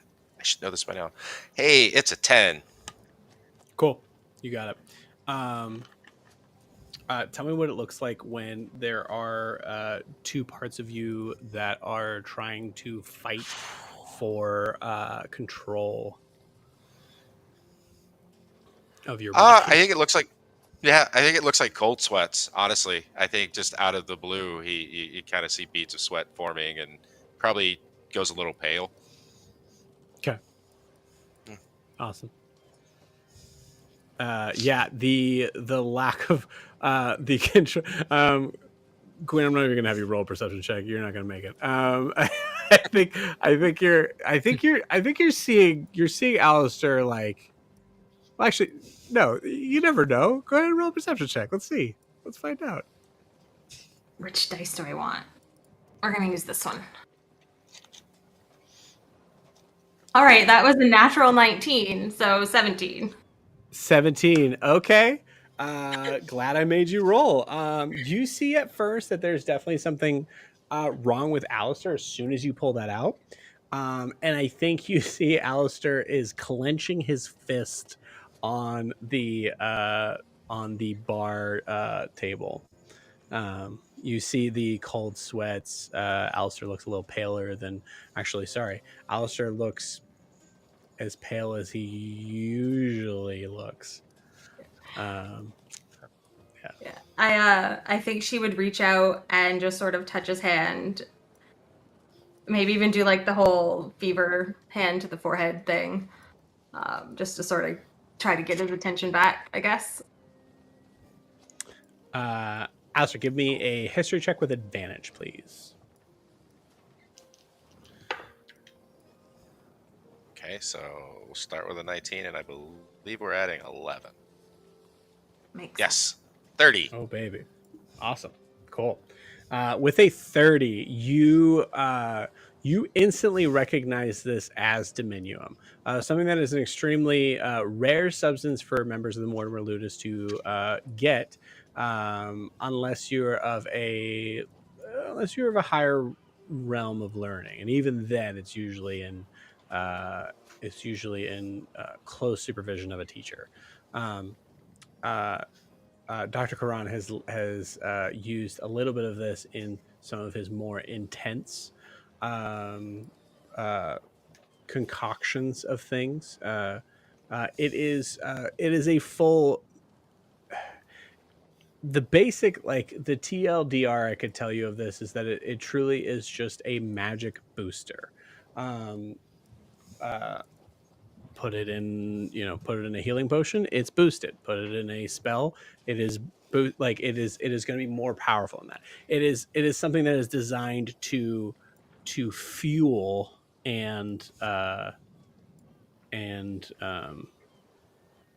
increase uh, magical power. And I think one of the things, of reason why Mortimer Ludus seems to be so specifically careful with it, is the concept of magic in Mortimer Ludus is very clearly, is always more defined of an on it as an on and off button. You either have it or you don't. You save or you fail. You hit the target or you don't. Um, the idea of something that is actually able to fuel your powers to a level that could be um a like a massively better or worse, like it allows the concept of a sliding scale in this. That is not something that the Ludus really seems to, for maybe reasons that's outside of your current understanding right now. I think you have your theories for sure. um, yeah, you don't get to see this very much, and she has more of it than you've ever seen. Does it fit in the I'd palm say of it's her about, hand? yeah, I'd say it's about this big. So it's probably just outside of her hand. The amount that you've been given before, the amount that you've seen like Dr. Karan use and things, pinch. Yeah. Like the amount that you've been used is equal to pretty much that.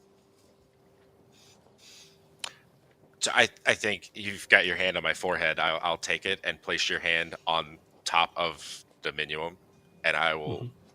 with seriously look like through your soul into your eyes and go, how do you really want to spend the rest of this evening? We can discuss that any other time. How about we just talk about the other great things you saw in Marakaba? All right. And I think she's going to put the substance back in her bag a little bit. I don't want to say shocked, but she likes this choice that Alastaire just made. We'll put it that Cool. way. Yeah, I think for the next solid minute, Alistair, you have a facial twitch, and anything you're doing involving any sort of physicality is going to be with disadvantage. Okay. And I think Gwen just goes into not so much like the fines, a little bit about that, but more about organizing the workers into basically a union to make sure that they were treated fairly and all that kind of stuff, which is what she's actually really proud of in her early work there. So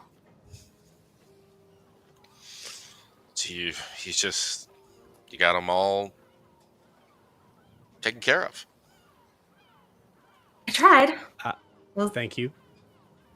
Just fully using Clinton for these lines now. You hear, so you got them all. I'm going to change it to it all. So you got it all taken care of. At that moment, Gwen, because you rolled so well in your perception check, you can't help but notice a glint of um, I think a glint of a button on Alistair's collar.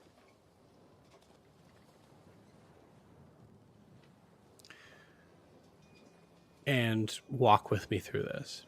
Okay. I think you see the glint as it is dulled in texture. Alastair, you're like shirt cuffs, things like that.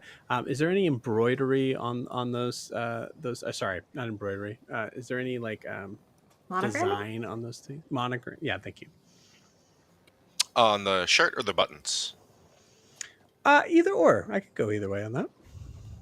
Yeah, I mean, I definitely think the shirts on the cuffs and at the collars has like a floral embroidery on it, a little ways up. Cool. And Where's then that yeah, the embroidery from? buttons. Uh, my mother did it as I was growing up. It's part of it's her design, and then as she taught me, I do it. Okay. Thank you. Quinn. Ready for this trip? This is going to be a very weird trip. Okay, let's go. Do you have it all taken care of? You hear that in your voice before you're snapped back into the day you leave for the Mortimer Ludus. You are in Nova Sol, one of the busiest, especially right now, the busiest towns in South Imea. You hear a large amount of noise outside your door as you, I think, and feel free to correct me if I'm wrong, I think you like that. I think you fall asleep to the sound of people moving in and out, and just you chose to take the room closer to the street. Um, the person that is saying this to you is Aunt Katrin, or Katrin, you're called? Katrin. Yeah. Katrin. And is looking at you in the doorway as you had just finished packing your bags. I'll say this is a really good moment for us to kind of get the idea of the immersion in this. What does Quinn's room look like as you're leaving? So it is very definitely, I wouldn't quite say it's a mess because she does like it to be very organized, but there are like the detritus of a couple dozen different various hobbies that she picked up and discarded throughout her lifetime. So, there was the month she spent painting. There was the month she spent trying to do like ribbon dancing, stuff like that. So there's just all of this random assortment of things just everywhere that give the impression of somebody who picked something up for a week, a couple months, and then moved on very quickly to the next fun thing. You got it. I'm going to do a very fun thing here and carry your perception check over. Okay. Because I think it's an extremely rare thing. I think maybe even that is a callback to that. You hear a voice near the front door. Hello, I'm here to pick up my amazing daughter for our journey to the Mortimer Ludus. And you hear Uncle Charles go, I'm sorry, what? Oh, Rhea? Oh, okay. Yeah, come on in. As you hear that sound, you see Katrin, who's looking at you with a wry smile. I think there's you've noticed throughout the day that Katrin and you never fully saw eye to eye on some things. I think there were certain things that you just felt like she was being very careful to not step too close, and you were maybe seeing that as depending on the day, you were seeing that as a I don't want to dive too deep into it because honestly I want to leave that to you, and that's yeah. You guys never really comment on it, but you do notice that she seems to be she seems to be a little watery-eyed as you've been packing up. She definitely cares for you, and so when we hear that moment at the door, you're looking in the doorway, which is Catrin standing in there, and Catrin going,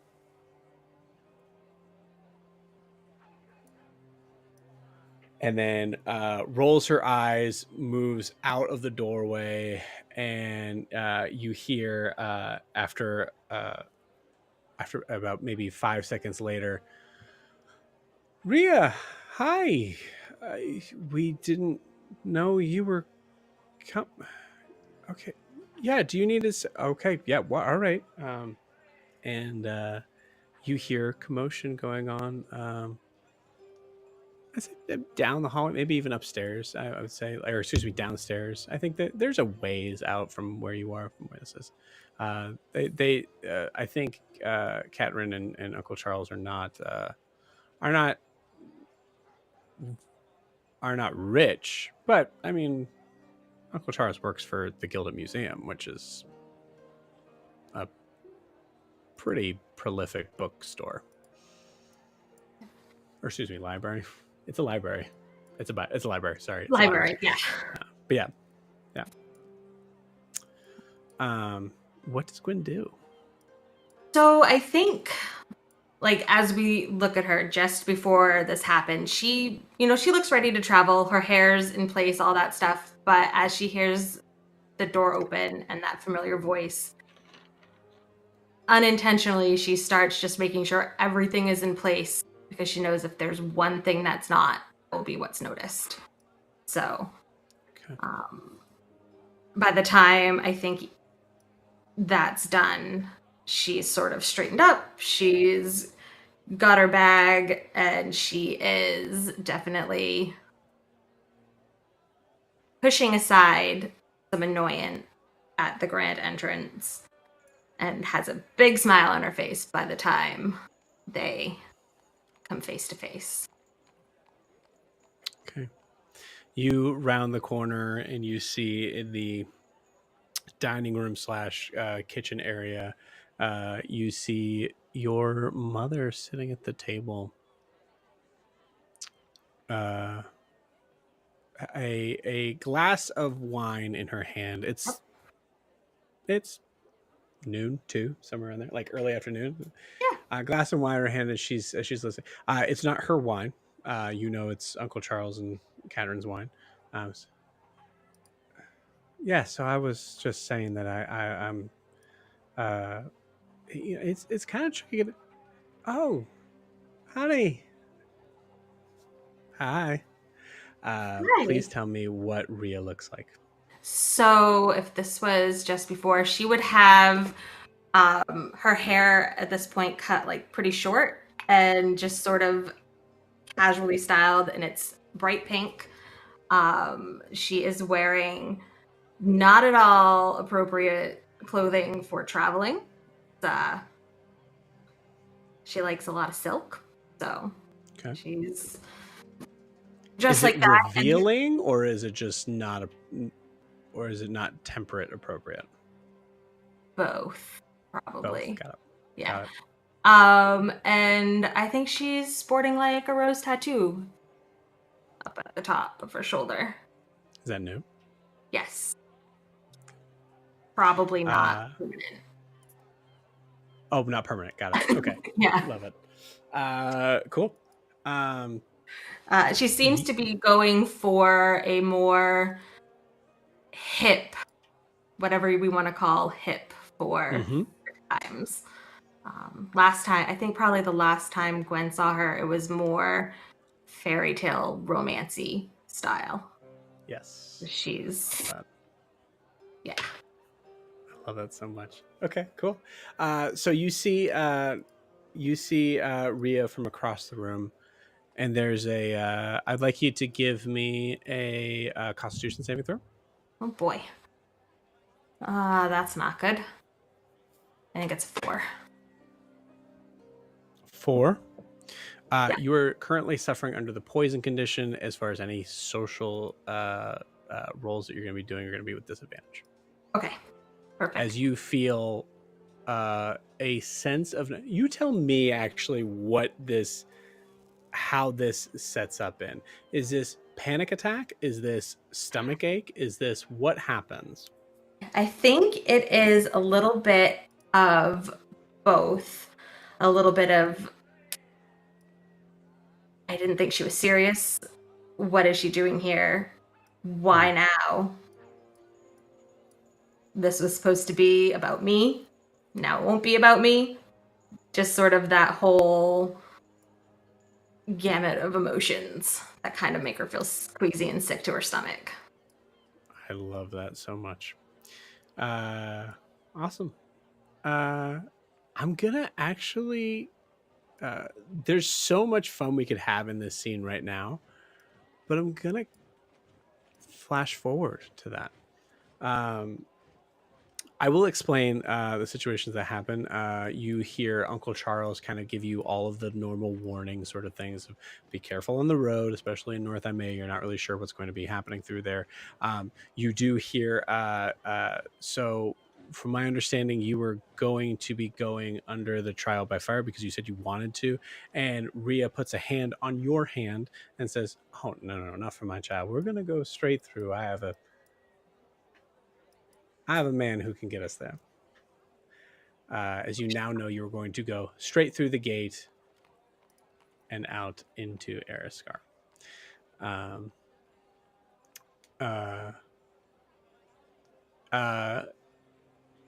Katrin's eyes are in danger of falling out of her head with the amount of eye rolls she's making.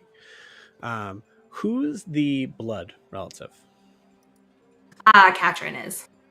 They are actually twins. Oh, love it. Yes. Yeah. So Katrin is staring at her sister while I think while that interaction goes on, you hear Katrin go, yes, Rhea, I thought we've all been trying to be in agreement on the idea of any way that she's wanting to get there is going to be purely up to her. And you see your mother expertly avoid that remark of, oh yes, I fully understand. And when Gwen is going to be in school, she's going to have all the time in the world to be able to do whatever she wants. I want to be able to spend time with my daughter, not stuck in some underground place where I can't even see my beautiful daughter. Here, oh honey, you got a couple of hairs just a little out. Yeah, I think Gwen would allow that and just sort of go, yeah, shortcuts are great. Love shortcuts. Katrin catches your eyes. Okay. I don't know if Gwen makes eye contact with her aunt. Her aunt does not take shortcuts ever. So. But Uncle Charles comes up and goes to hug you around the waist. As I think it's up until this moment that we actually see Uncle Charles is a halfling. As he maneuvers out of his chair and goes and like kind of very rakish, but a halfling. Yes. Gives you a hug, and then Katrin, knowing how this goes, the family hug in this is that Uncle Charles handles the middle, and Katrin comes up over. Yeah. So there's a moment that's shared with this, and this is so gross. I have to roll for it. Oh god. You feel another presence come up over on the other side. This is such a touching moment. I'm so excited for this. And you see Katrin is quickly pulls away at that. Okay. All right. Well, good luck. You know how to contact me. Make sure first day's travel. I assume it's going to be by horse and cart, Rhea. Yeah. Okay. All right. First night, you contact me. Second night, you contact me. You contact me until you get there. I will. I promise. There is no around this. Okay, you need to make sure put that in the forefront of your mind. Yes, I will contact you every day. Do you need to write that down? And you see Uncle Charles now at this point, just kind of nudge into her. Goes, honey, she has it. It's okay. All right. Okay. All right. Okay. Have fun. Be careful. Rhea, it's good to see you. I'm not feeling well. And you see her get up and walk away from the table. Uncle Charles kind of just looks up at you and just gives like a little apologetic kind of look to you and to Rhea. And you see Rhea fully just social shield everywhere of catching things. You see Rhea goes, all right, well, that's some way to say goodbye to your sister, but okay. Well, come on, child. Let's go. So from that scene, we cut to just getting past the gate from South Imea going into North Imea. You are sitting in the back of a rather luxurious looking stagecoach. But you are in the back alone. As your mother is up front with the suitor that I think is just gonna be fitting that we don't get his name, right? Yeah, 100%. Yeah. Cool. You see that when she's talking to you basically in like it's gonna hit his ear. She's right here. She's having conversations with you through the like flap of the space between where the stagecoach should be and where the driver and the passenger would be. Most of it is telling you about her experiences. Yes.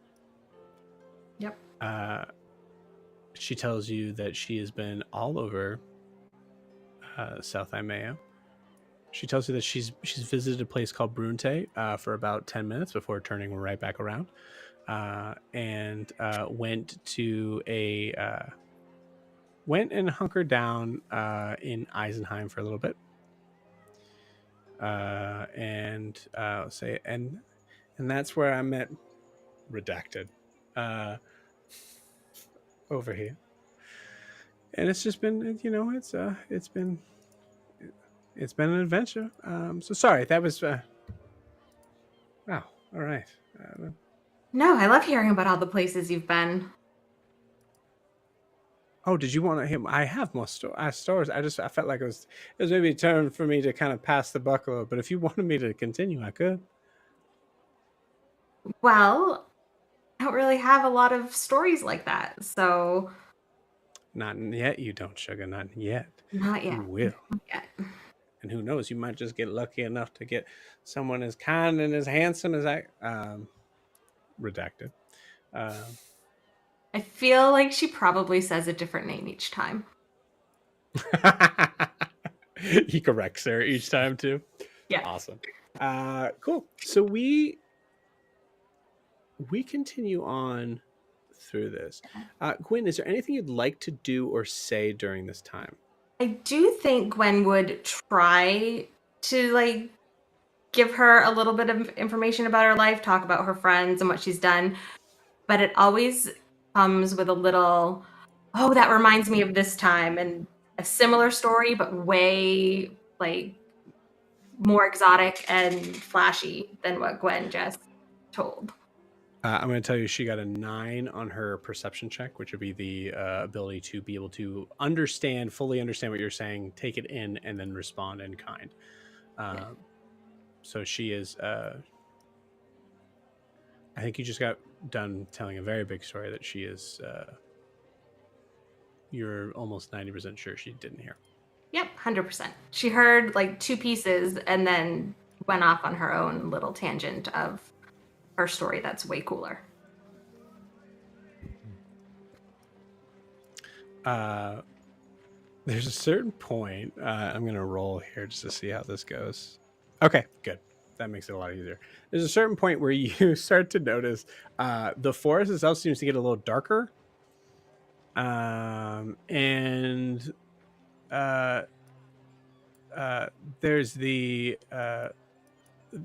this should be on the t-shirt. There's a point where the name redacted turns to Rhea and goes, I just realized now there's no road here. As you are feeling the bumpiness of this, that is, you are traveling through an area that you had not, that many years later you will travel through again.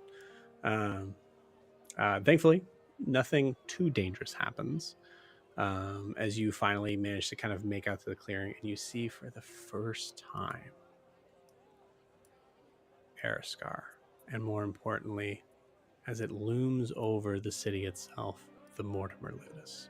Yeah, I think that's the only thing she really notices is the Ludus. The rest of the city kind of like is blurry at the edges, and the only thing in sharp focus is the Ludus. I think your mother takes this moment to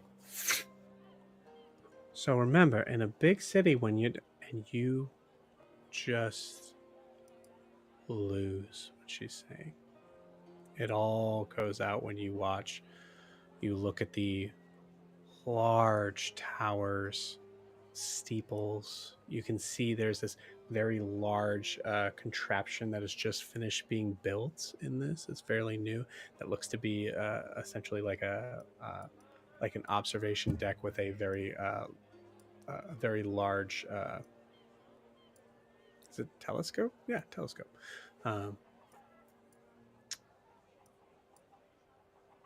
It's breathtaking.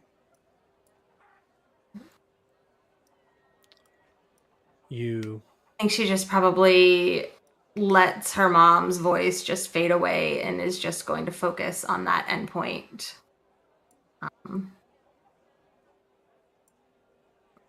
We made it. She made it. She got there. Nothing else really matters. Okay. You make your way to the bridge, and we cut to a student, sort of like where you're getting your classes and all this stuff, sort of thing.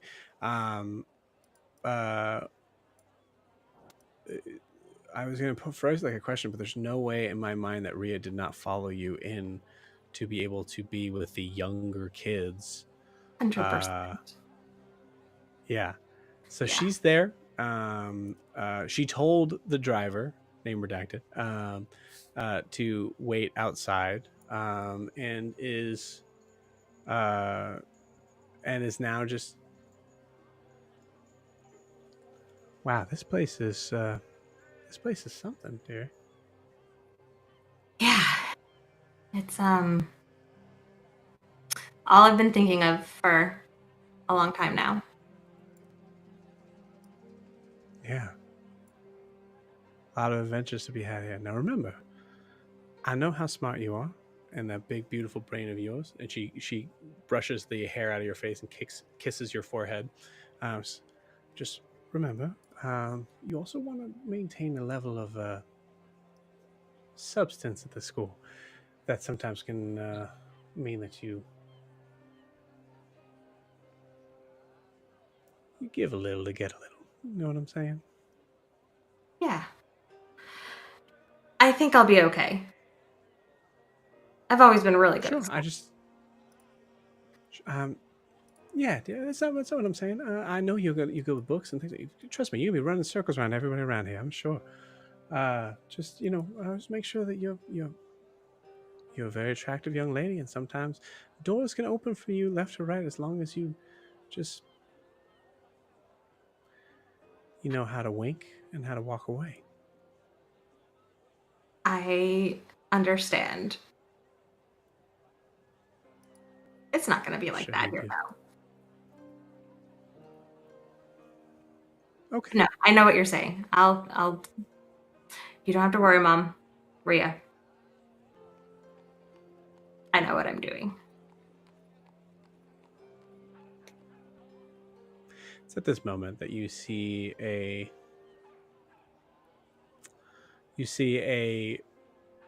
human who is collecting his books and putting them in this satchel that has been specifically designed so that he only has to carry it with one arm. And you can see the weight kind of pulling his body to the side, and you see the light seems to kind of reflect, kind of like shade in through the like kind of like glass house of where you're at, and you see the collar, and you see the embroidery of the flower, and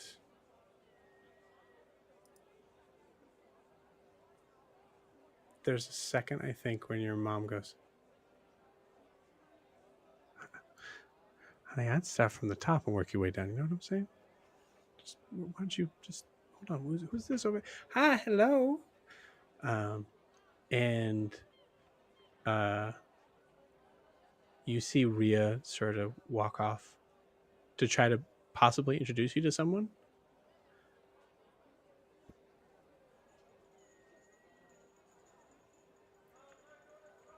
Yeah, I think Gwen would hesitate for a moment, but then I think Rhea would look back at her almost impatiently, and I think she would follow her mom.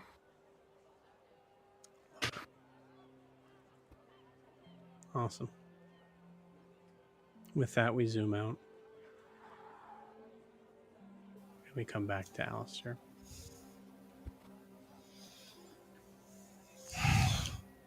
I need everyone to give me a Constitution saving throw with disadvantage if you've been drinking for this long, and tell me what the result is when we come back from break.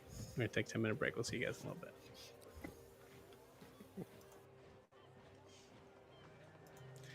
Beautiful, guys. Thank you for that. So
All right, welcome back.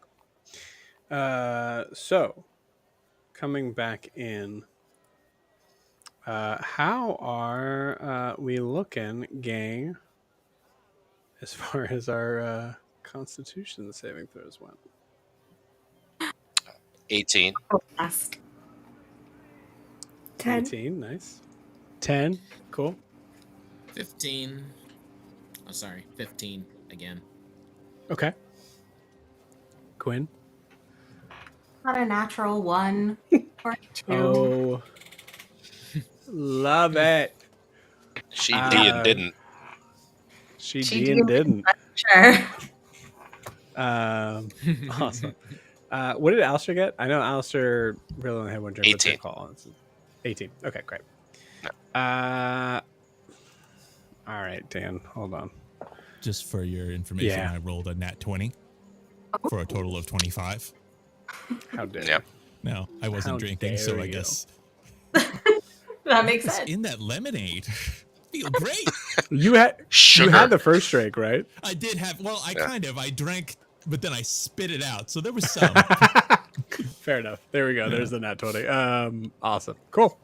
Yeah, I'm gonna say from here, gang, feel free to take it away if you need. I always obviously I will jump in when needed.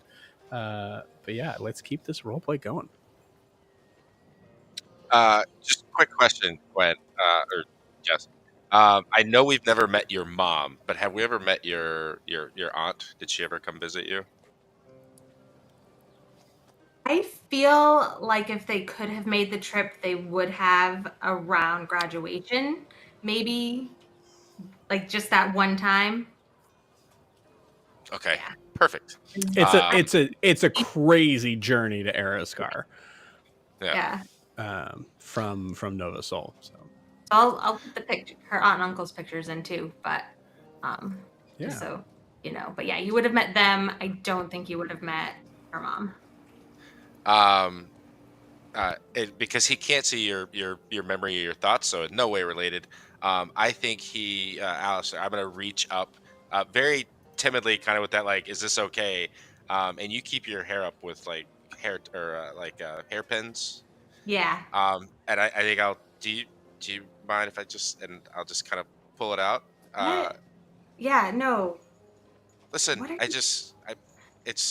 I'm into metaphors tonight, and I'm just thinking you can put it back, but I'm just saying let your hair down for tonight. It's a metaphor thing.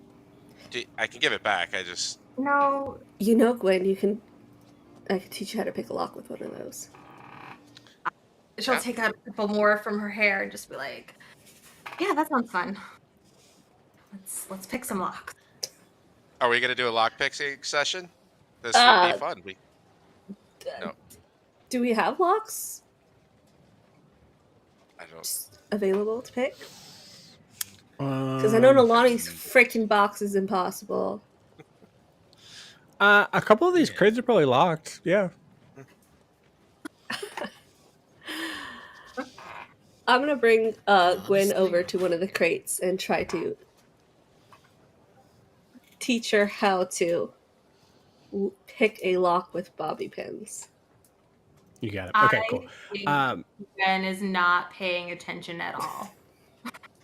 Awesome. Just for fun, skill wise, Siobhan. Sorry, I didn't mention this at all. If you rolled below a 15, you are poisoned. You are drunk. Of course. First. It's So, like the second I really time wanted in to the include last 2 Io days. in it, but Poison. I wanted to include Io in it, but the dice said no. So we'll say Io, you're buzzing, but that's it. Yeah, I'm right on the cusp. So let's do this. So first off, Siobhan, the question isn't really how well you can pick the lock at all. It is how well can you teach picking locks in your current condition. So what I would like for you to roll is I think this is a persuasion check. Oh goodness. So Or performance? persuasion. Persuasion? Performance or I'll take persuasion. I'm good with persuasion. either way. Performance any day. So a Yeah. performance. With disadvantage because I'm poisoned. Disadvantage, yes. Yeah. Those are actually both pretty good. 17. Lowest is a 13. Okay.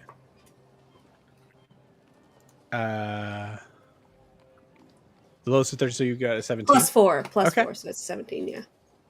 17, got it. Cool. With a 17, you explain the basics of it in a way that I think 17 is pretty good. You explain it in a way that I think is fully on like the idea of like level 1. Level 1, there's a 50-50 chance of you getting it. Level 2 is like a 25% chance. Level 3 is 0. So the funny thing is that Gwen, you did say you're barely paying attention. So Gwen, roll me a percent. God, can this be anything else? I don't think so. I don't think so. Perception. A contested Yeah, charisma roll to see if she can successfully ignore. Don't worry, I rolled a 5. That was my highest Cool. one. Cool. And a natural. It's a natural 20. No, a natural 1. So 5 it's was the my natural fair. 1. Natural It's a 1. natural 1. Yeah. That 2 in Awesome. a row? Fantastic. Cool. Siobhan, your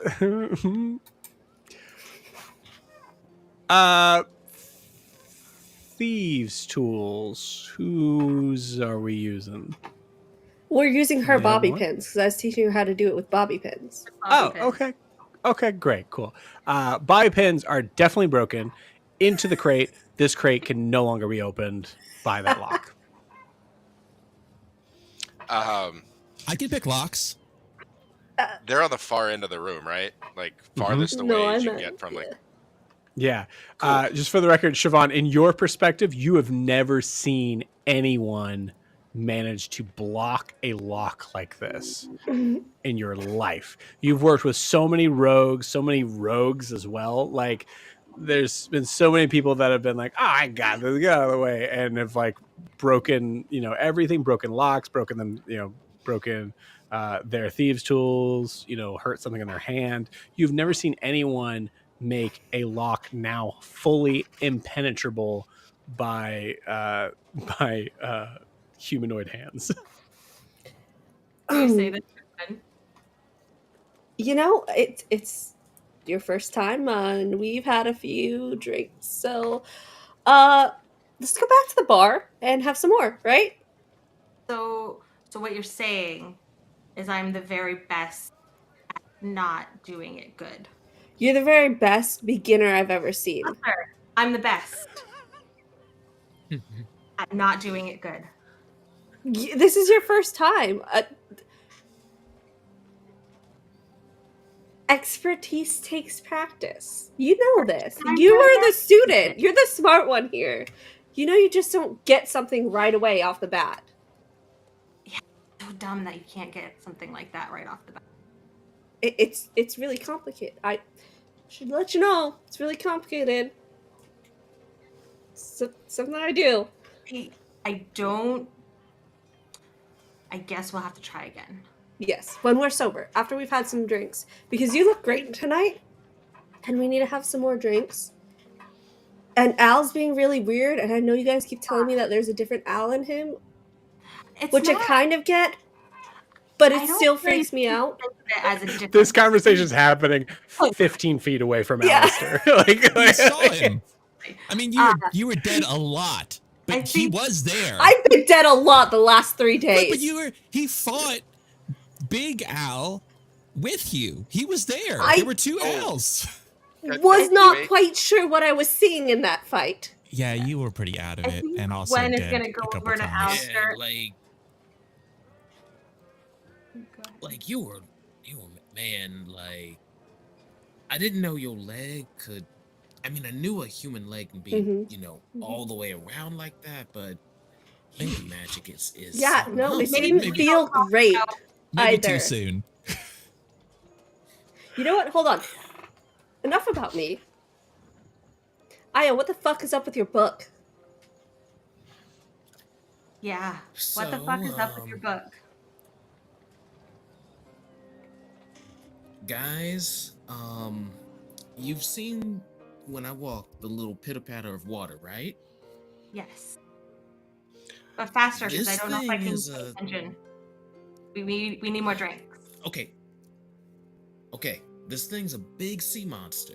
Do we really want to antagonize it? You on told the me it boat wanted bay? it to kill you, or you to kill it? That's what you told me in the forest. But your book is a sea monster? Yeah, you. And then he just actually he just like takes it and is like, see, look, little.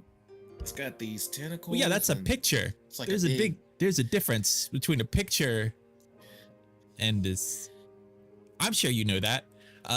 Does it not like to other people to read it then? Is it like make it mad if you talk about it or like open the pages or read us a story from it?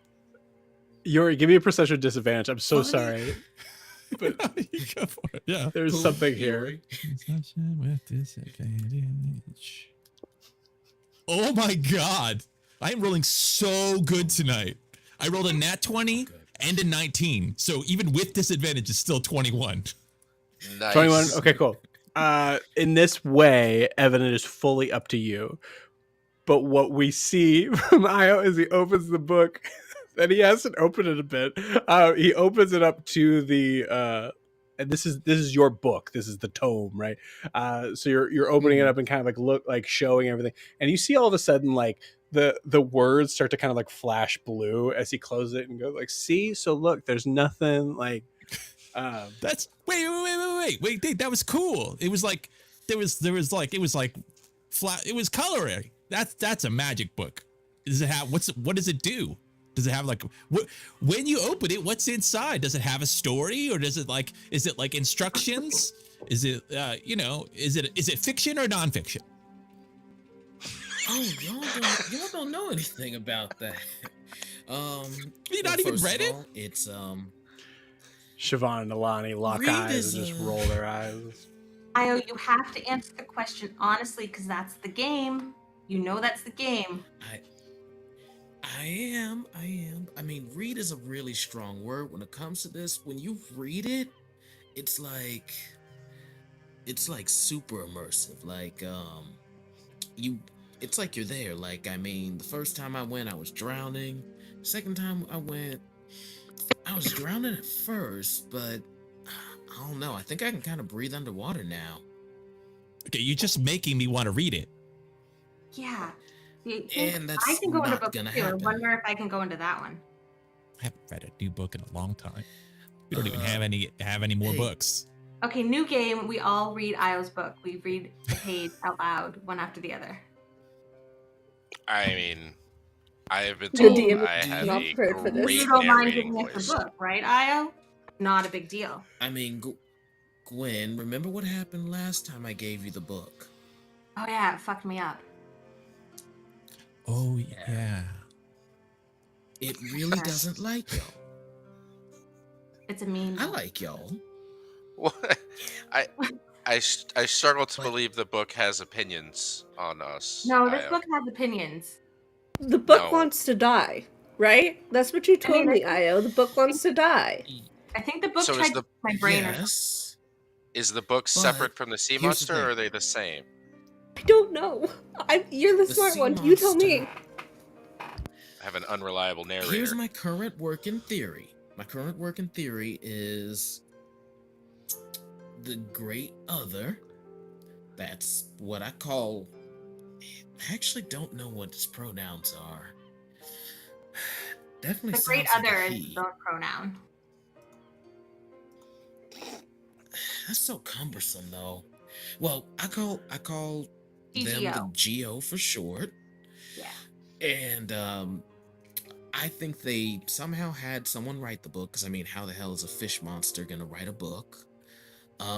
Magic. Then somehow, yeah, the Geo is trapped, and by killing it, it's no longer trapped. I don't know the weird eccentricities of that, but so I've got to kill it, but I got to get stronger to kill it. So it has me looking for weapons. Is it like a nice giant To- sea monster, or is like a not nice giant sea monster? I'll put it to you this way. When I had a conversation with it, it told me it helped tell me where my ancestors came from, why the Duval, why my mama's side of the family can get these little fishy mutations or whatever, if I help it.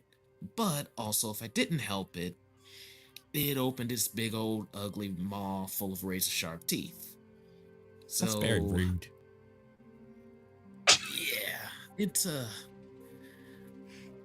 rude entity. I don't know. Just put the book down. I don't know. Maybe it's my.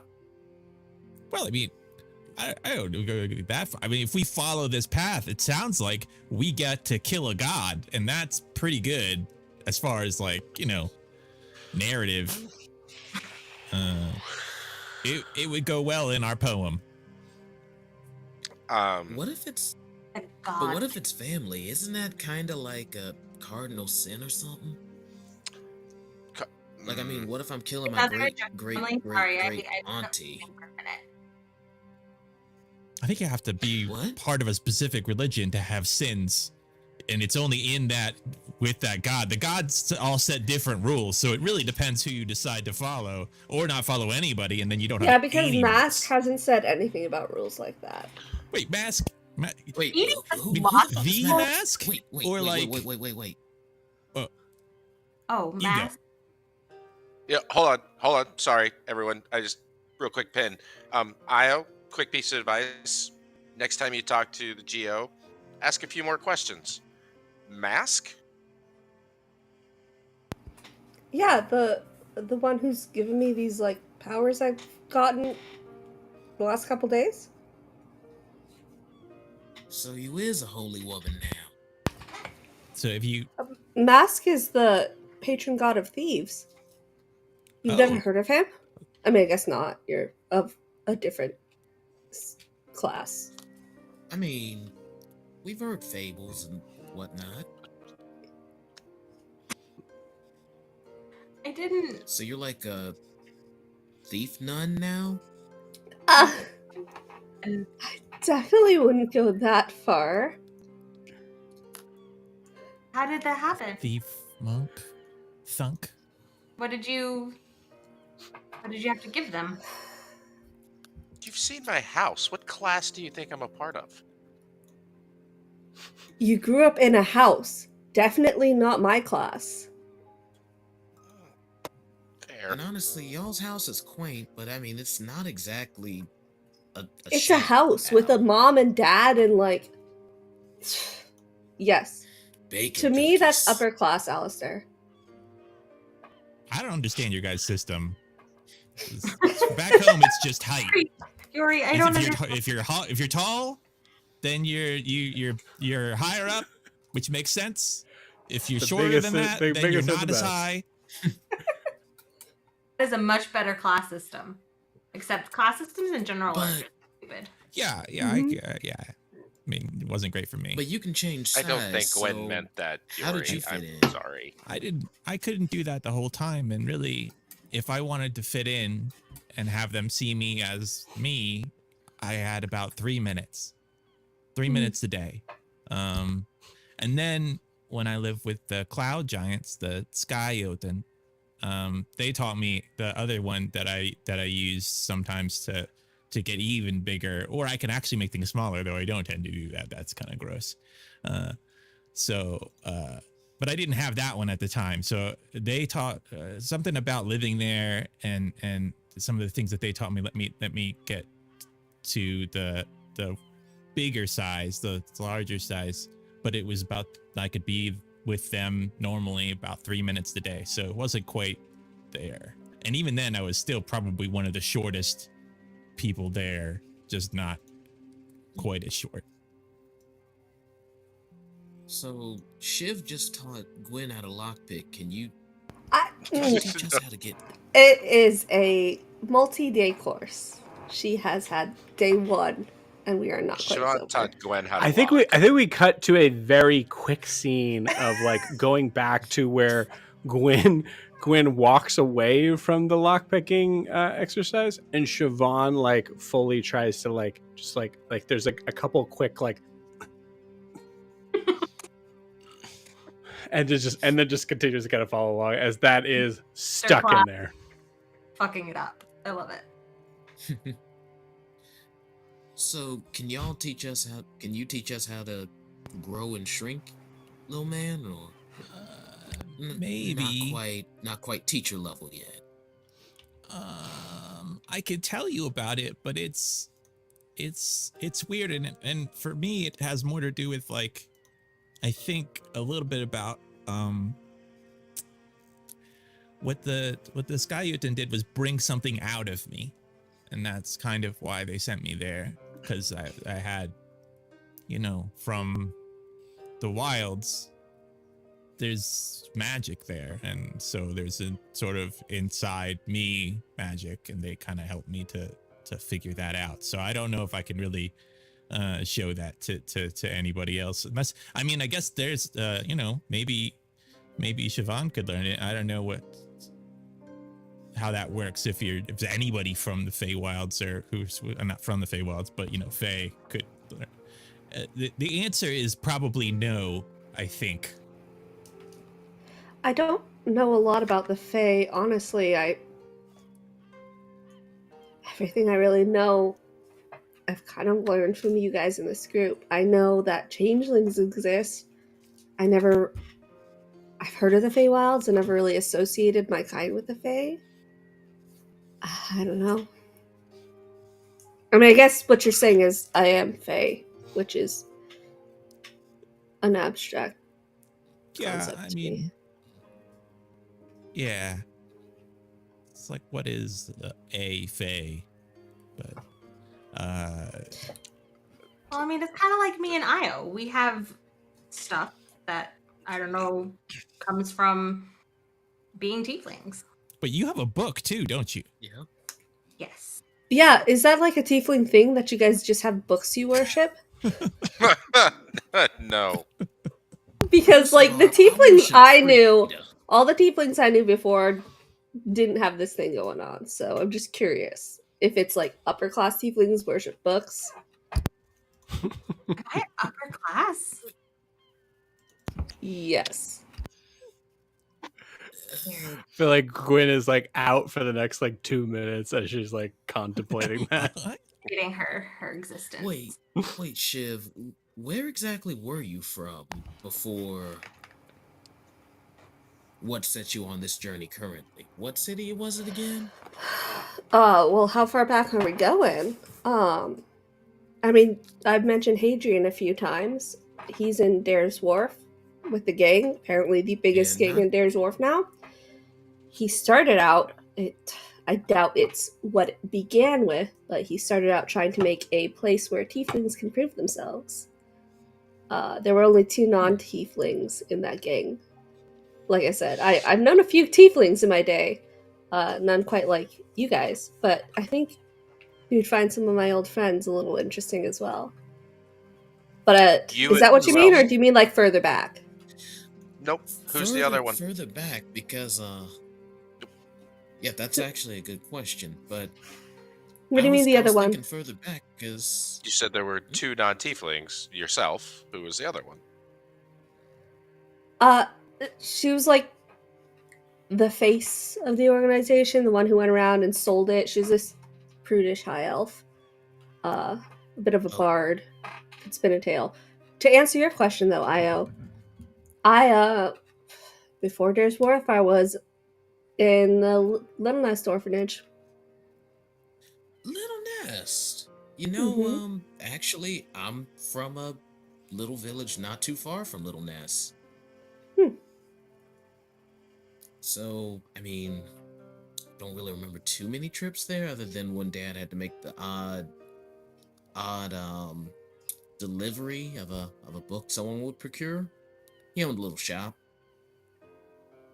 But no, my mom was a priestess for I think y'all call her Saluna.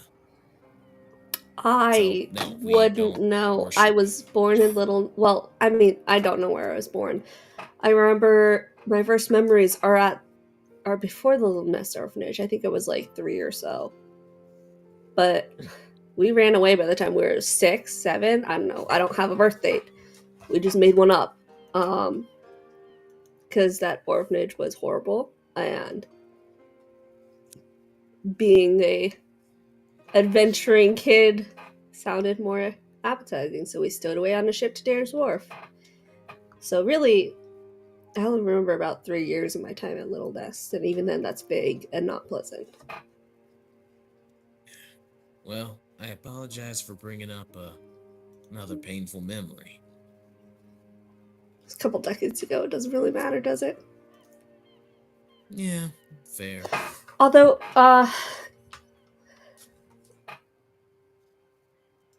interestingly enough, remember that? Obviously, you remember the ghost from like last night. The captain showed me the log, and I recognized the name. I believe he was the father of one of the orphans there. Funny how small the world is. Yeah. Oh, the log. I might have gotten you in trouble because I embellished some stuff. It was really boring. Yeah, but you finished it, right? Yes. Insight check. No insight check needed when she's this strong. That's true. Good point. Love it. Natural insight, we'll say. And Yeah. wait. On. That It guy, wasn't I mean, his words have good. been... Fine. There's no way anybody could have finished that in one night. It's 150 It years. really was real steep. 150 years? Yeah, that's weird. 150 years. Yeah. This boat has been around. Unless this boat's enchanted, I can't imagine it been running wait. 3 times longer than a ship normally runs for. And lots of trips to Ariscar over the last 60. Not Ariscar, the other Mm-hmm. one. Azumare. Azumare, that's the one. The right name. Interesting. Yeah. You know, some of my old buddies have several hotels in Azumare. Like a lot of slaving there, I think. There's a lot of slaving, a lot of casinos and gambling too. A lot of that Mhm. party, very. I'll be So- watching Yori during this whole conversation. Like this and then not saying anything. Huh? What does Yori look like right now? I think he's clenching. If you're looking closely, he's clenching his fists, but he's not.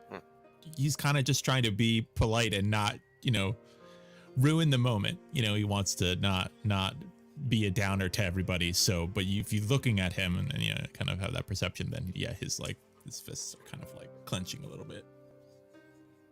Hey guys, maybe we not so casually talk about Azumari as if some people haven't been there before. Yeah. Sorry, Yori. Oh shit. Sorry. That's okay. I mean, I'm gonna go back there one day. We're gonna We. burn the ground. I'd like to get the slaves out first, but then Sure. yeah. You're not going back there alone. That was. And to be Gwen. honest, Deception check.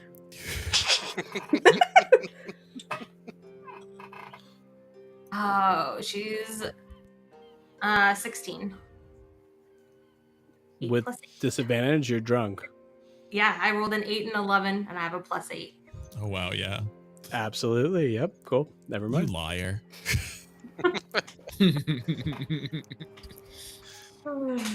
to be honest,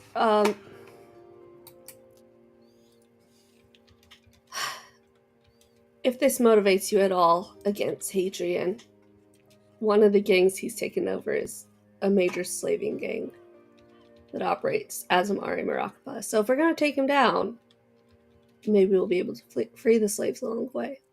I mean, that's definitely a bonus, but I mean, all I needed was that he hurt you in some way. We'll handle that. Yeah.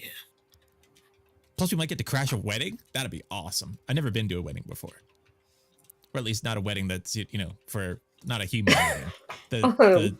The Jotun weddings are a little different. That'll be interesting if we end up crashing the wedding. I think that will be a whole.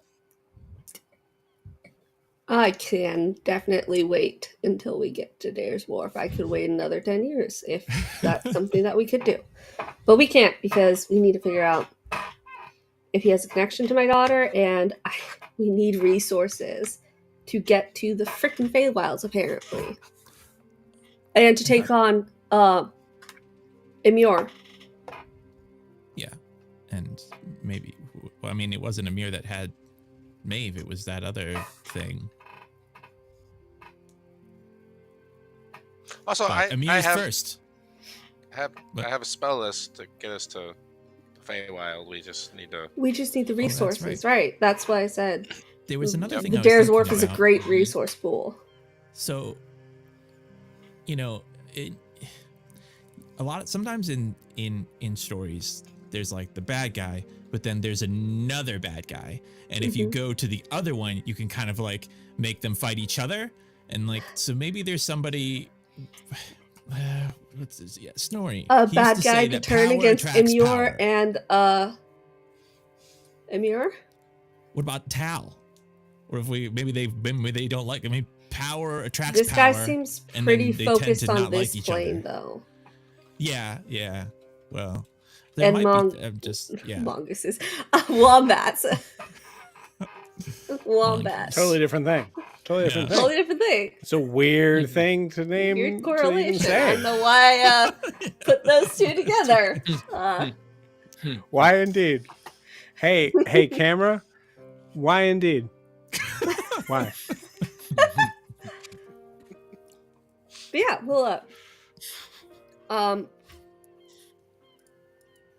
I think that's something we need to figure out before we do get to the Feywilds. I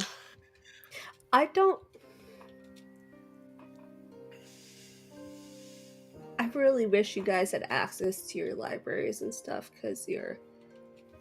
Oh, I tried, but I'm being punished. What?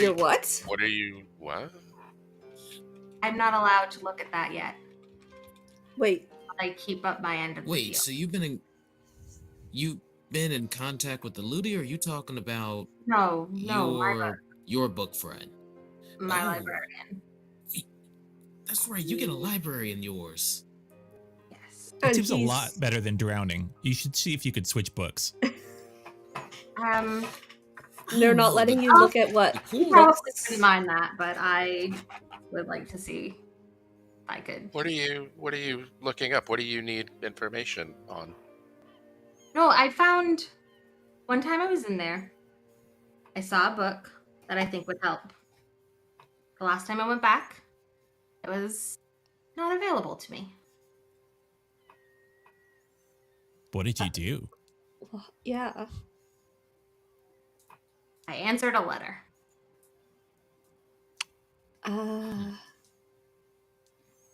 Great. Now we have all the information we need. Your friend's not happy with us? To come help Alastaire. I would say I do imagine she looks at Alastaire when she says that, right? I do look at Alastaire, yes. And I do look over at Siobhan as well and just say, hey, like, if I'm messing everything up for you, like, please, you can go back to Morakaba. I mean, I think we can get to Azamare if the ship has been there before. I'm walking this path, and we'll see where it goes. But we don't need to ruin your whole thing you have with your deity. That's a good point. That when I do get there, I'm just going to be in charge, so it'll all be fine in the end. Your god wants to. You have to be in one location. Are you gonna be his priest, his primary? You go into a church. You gotta. I think they. When I found the book, we made a deal. They wanted information from Morakaba, and I said sure. He knows everything else, apparently. So. But you could lose your magic by being with us right now. know if he would. I don't think he would take away right now. But I think for them to help us, I have to reconsider my approach to things in some ways. Well, I'm sure we can go to Morocco eventually. We have a few things to do, but then we're going to have to do other things. So we could go over there, and I don't know what's in Morocco that you want, but. And the whole point of a library to me is it is an endless supply of information from varying information sources. So I wouldn't know. I've never been in a library. Bad. We're going to get you in a library. I think you'd like it.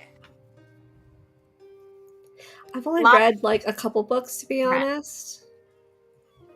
Oh, sweet. You can read. Yes. What do you think? What the fuck do you think I was doing with those 2 letters? I'm sorry. I'm sorry. I can read and write, and Good question though. What are you doing with those letters? I am tracking things. No. When you touch them, something happens. There's a connection there. What is that? I mean, it's.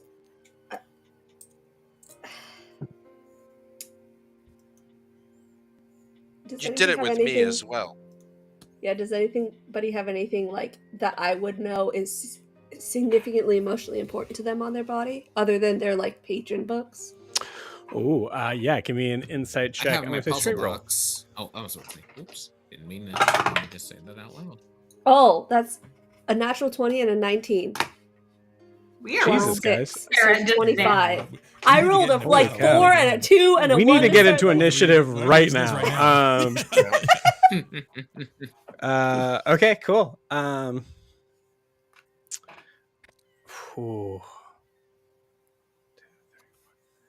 I need everybody to roll me a d6, please.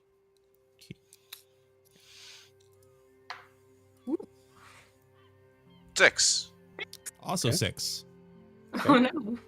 Also 6. No. What is happening? Okay. What did we summon?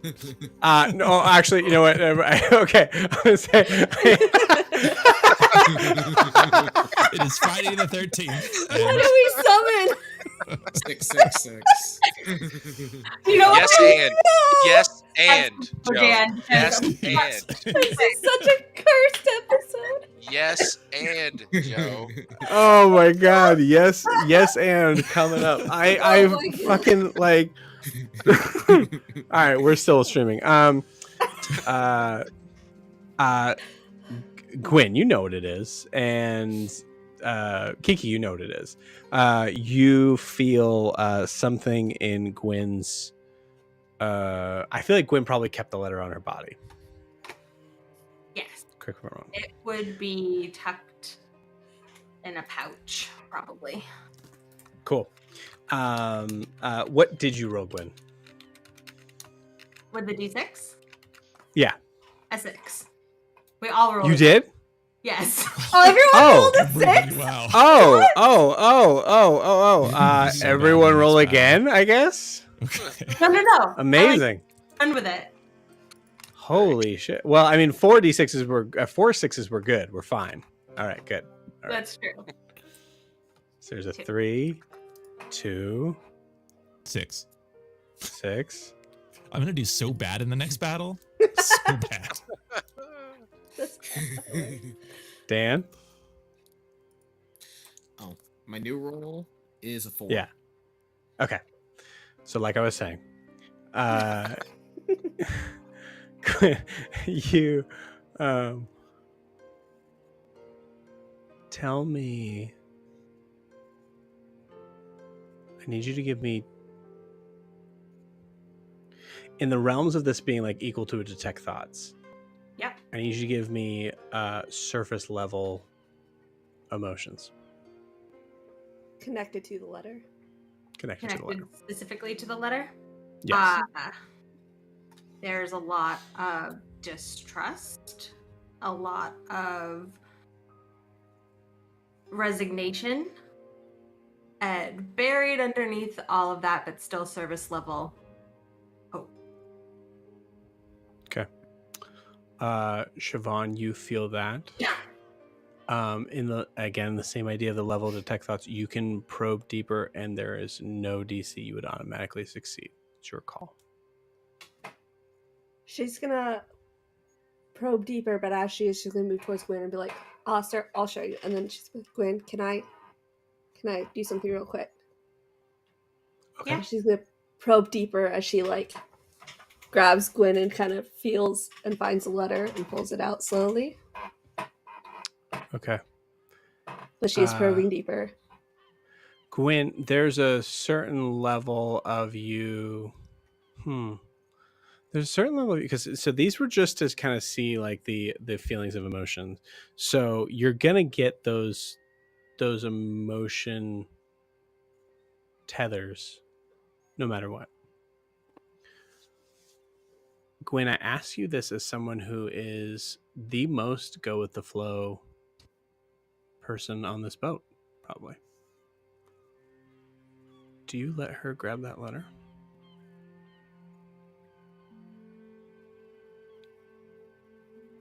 I think she does because there's a part of her that wants someone else to know. And she knows Siobhan is also a mom. And that is what she admires the most about her, is the length she's going to see her daughter. So I think she would let Siobhan take the letter. I love that.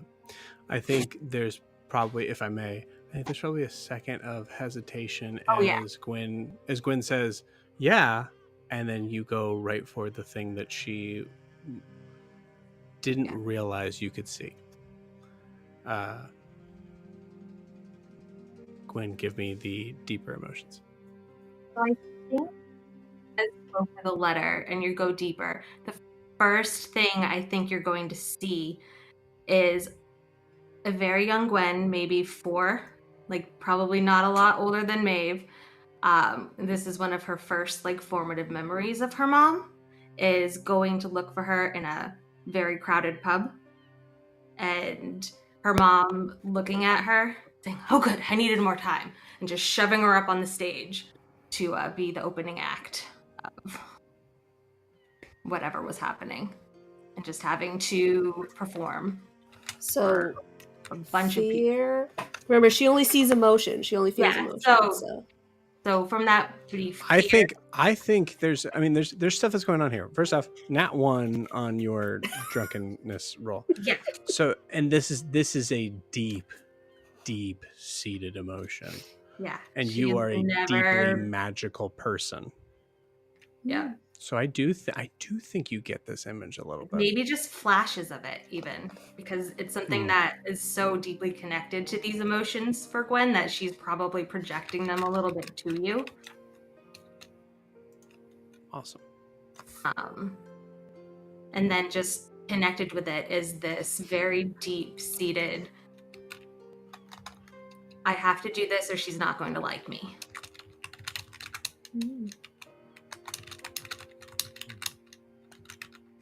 So imagine Alastaire sees the magic bubbling up as she starts to pull towards it. And as she's doing this, she's like, for me, before Mask, my only connection to magic was through emotions. It's a tangible thing to me. It's what made me a great thief and a great detective when I settled down with Carter, because I can sense... I feel like whenever somebody has a significant emotional connection to another person, place, object, they leave a part of themselves behind, and that's the magic I can trace. So, and she pulls out the letter like this. I can see a lot of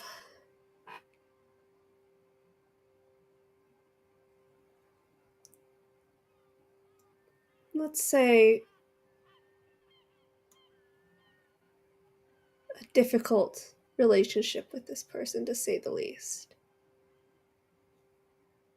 And the letters I have from my daughter's kidnapper, I can sense hunger. A similar hunger to the letters I took from Dr. Karan's office. It's a emotional imprint on people and things that I guess I can trace, I can see, I can sense. It's tangible to me. Emotions are magic, and they are everywhere, and they are a lot. And it's a lot with you right now, I've got to say, Alastaire.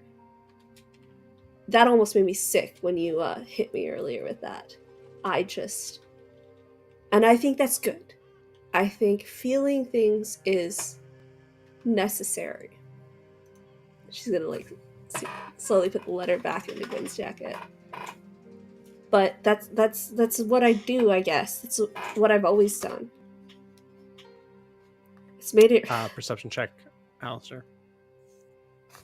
Please continue. Sorry. Made it really easy to acquire the most valuable things for people, because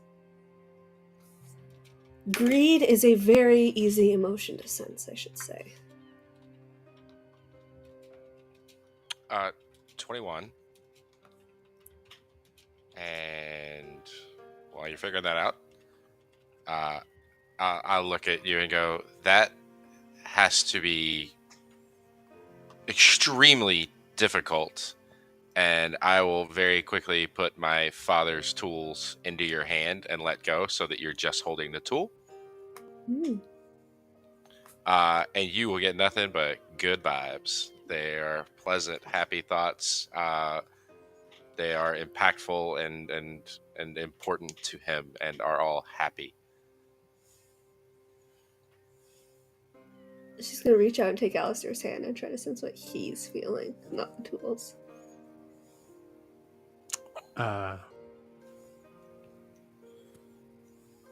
Two things. First thing, 22? 21. 21. The 21, you saw a hesitation on Gwen on allowing Siobhan to take that letter. I think if Jess allows it. Yeah. You saw that, and that is surprising. You've known Gwen for a long time. As you are, as this offer is being made to you, do you give Siobhan your hand?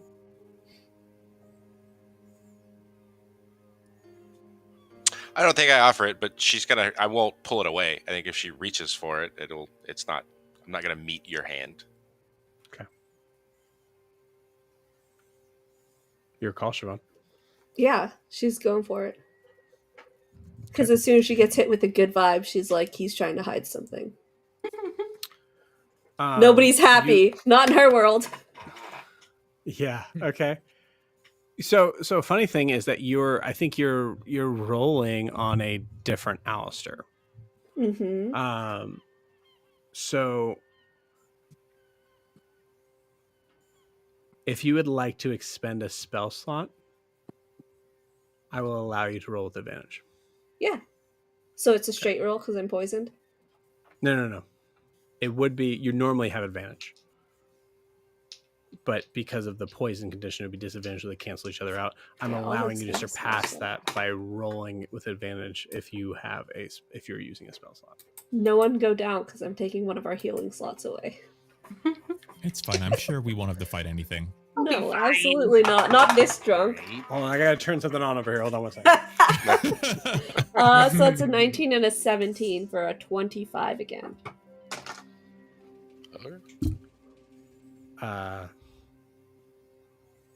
Alastaire, if you'd like to roll deception, I'm going to offer you the same thing.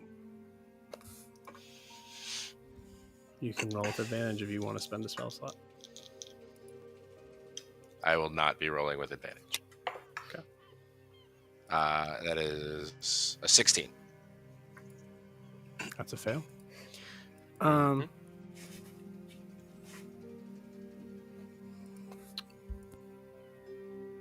I don't think I need to preface this by anything. What does Siobhan feel? I think genuine relief. I think he is very relaxed. I think has that. If you get anything remotely negative, it's that feeling you get like on Sunday night. You've had a great weekend, but you know work's coming tomorrow. That just twinge of anxiety. But beyond that, he's everything Io talks about. He's just relaxed and feels good.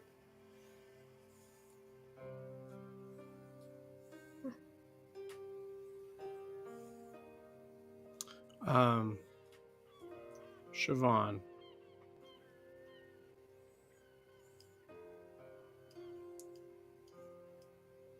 Did you roll with advantage? Mm-hmm. Okay. Alastaire, roll me an insight check with advantage.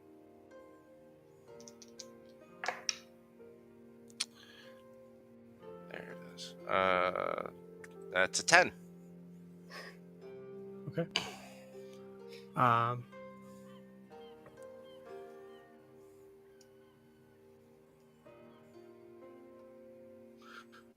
There's a moment where I'm not going to tell you what happens with a 10, but I'd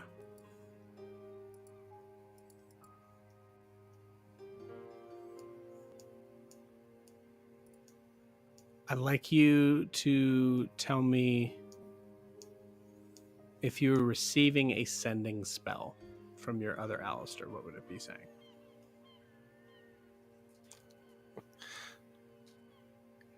Enjoy it while it lasts.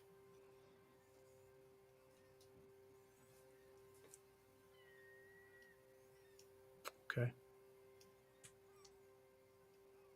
So you, Alastaire, hear that. Siobhan, you don't hear that. Fantastic. Cool.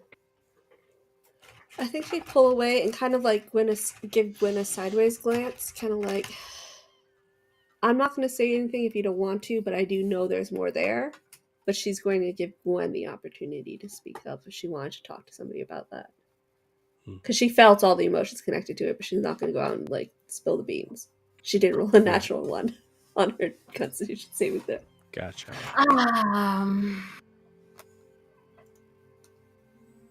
Yeah, I think Gwen would just say,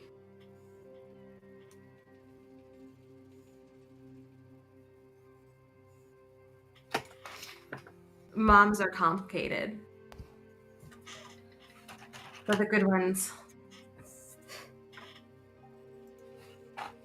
they need to be protected. So that's why we're helping you. That's why I'm helping you anyway. I've never had a mom, so it means a lot to hear that I'm not doing so bad. You're not.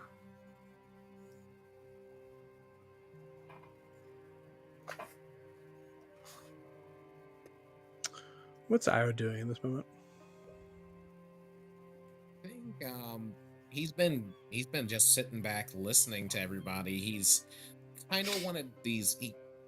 I think not just me, the player. He was definitely wanting to let them kind of get these heavy feelings out. And it's like, but he's sitting here thinking, wow, that's a really fascinating power. And he's right now fighting the urge to go, do me, do me. Okay.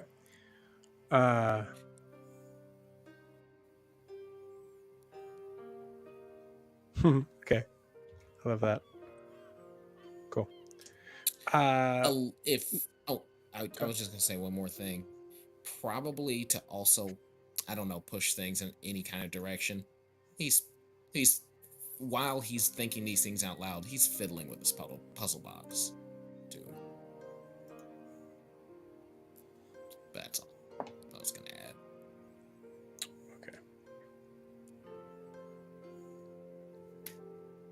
Okay. You see Nalani.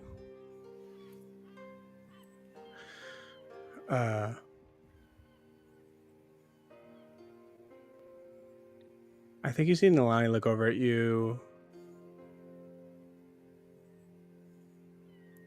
and I want a I want a deception roll. This has to be contested by something. So Real quick, could I interject? Deception. yeah, go for it. Yeah, I would like to have given at some point Gwen, Siobhan, and Io bardic inspiration. Under the auspices that, like, at some point during the night, maybe a little bit earlier on, that I told a story. And that's kind of how I impart the bardic inspiration for people. And Gwen, Siobhan, and Io, is that what you said? yes, the three of them. Okay. All get, and so it's, Awesome. in the next 10 minutes they can use the D6. Great. Okay. All right. I'll just use that now. Why not? So for that deception, it is 26. 26. Gross. Delani looks at you. Delani gives you a really long look and is like holding up a glass. This isn't bad. And he turns and looks away. That's all he says. Okay. I think he finishes his last third just like, right? I have no idea what that was supposed to mean.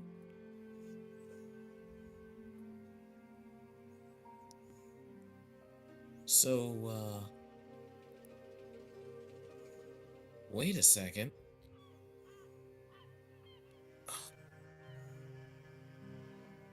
Hey, Shiv. Yeah? Just a random idea. Remember when you checked out Nene's box to see if you could lockpick it or anything? Yes. I've never been beaten by something so You- simple and stupid. Gwen looks over Yeah, at the crate. What kind of emotions did that one make you feel? Oh God, look at my notes. Could give him a bit of a hint as to what his whole family's deal is. What?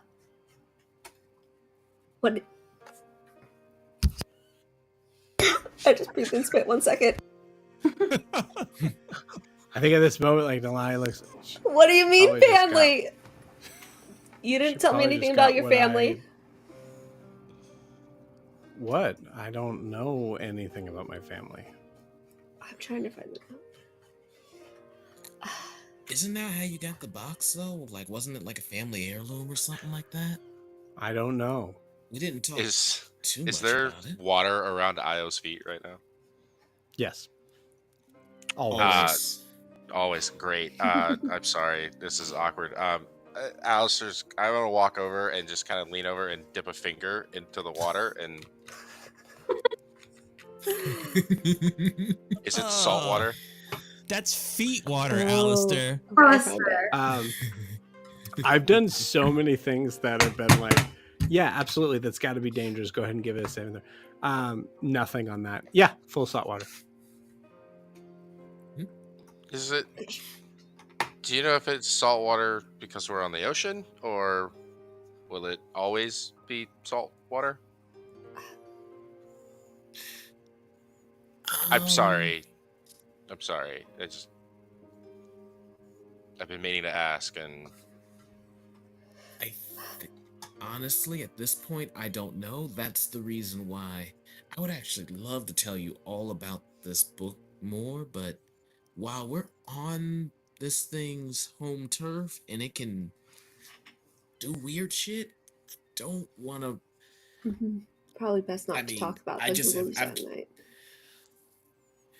I mean, even talking about it, I'm cool talking about it. I'm just like, we probably got to be careful what we say, because, I mean, Why do we he's gotta careful testier what than we the say? book, man.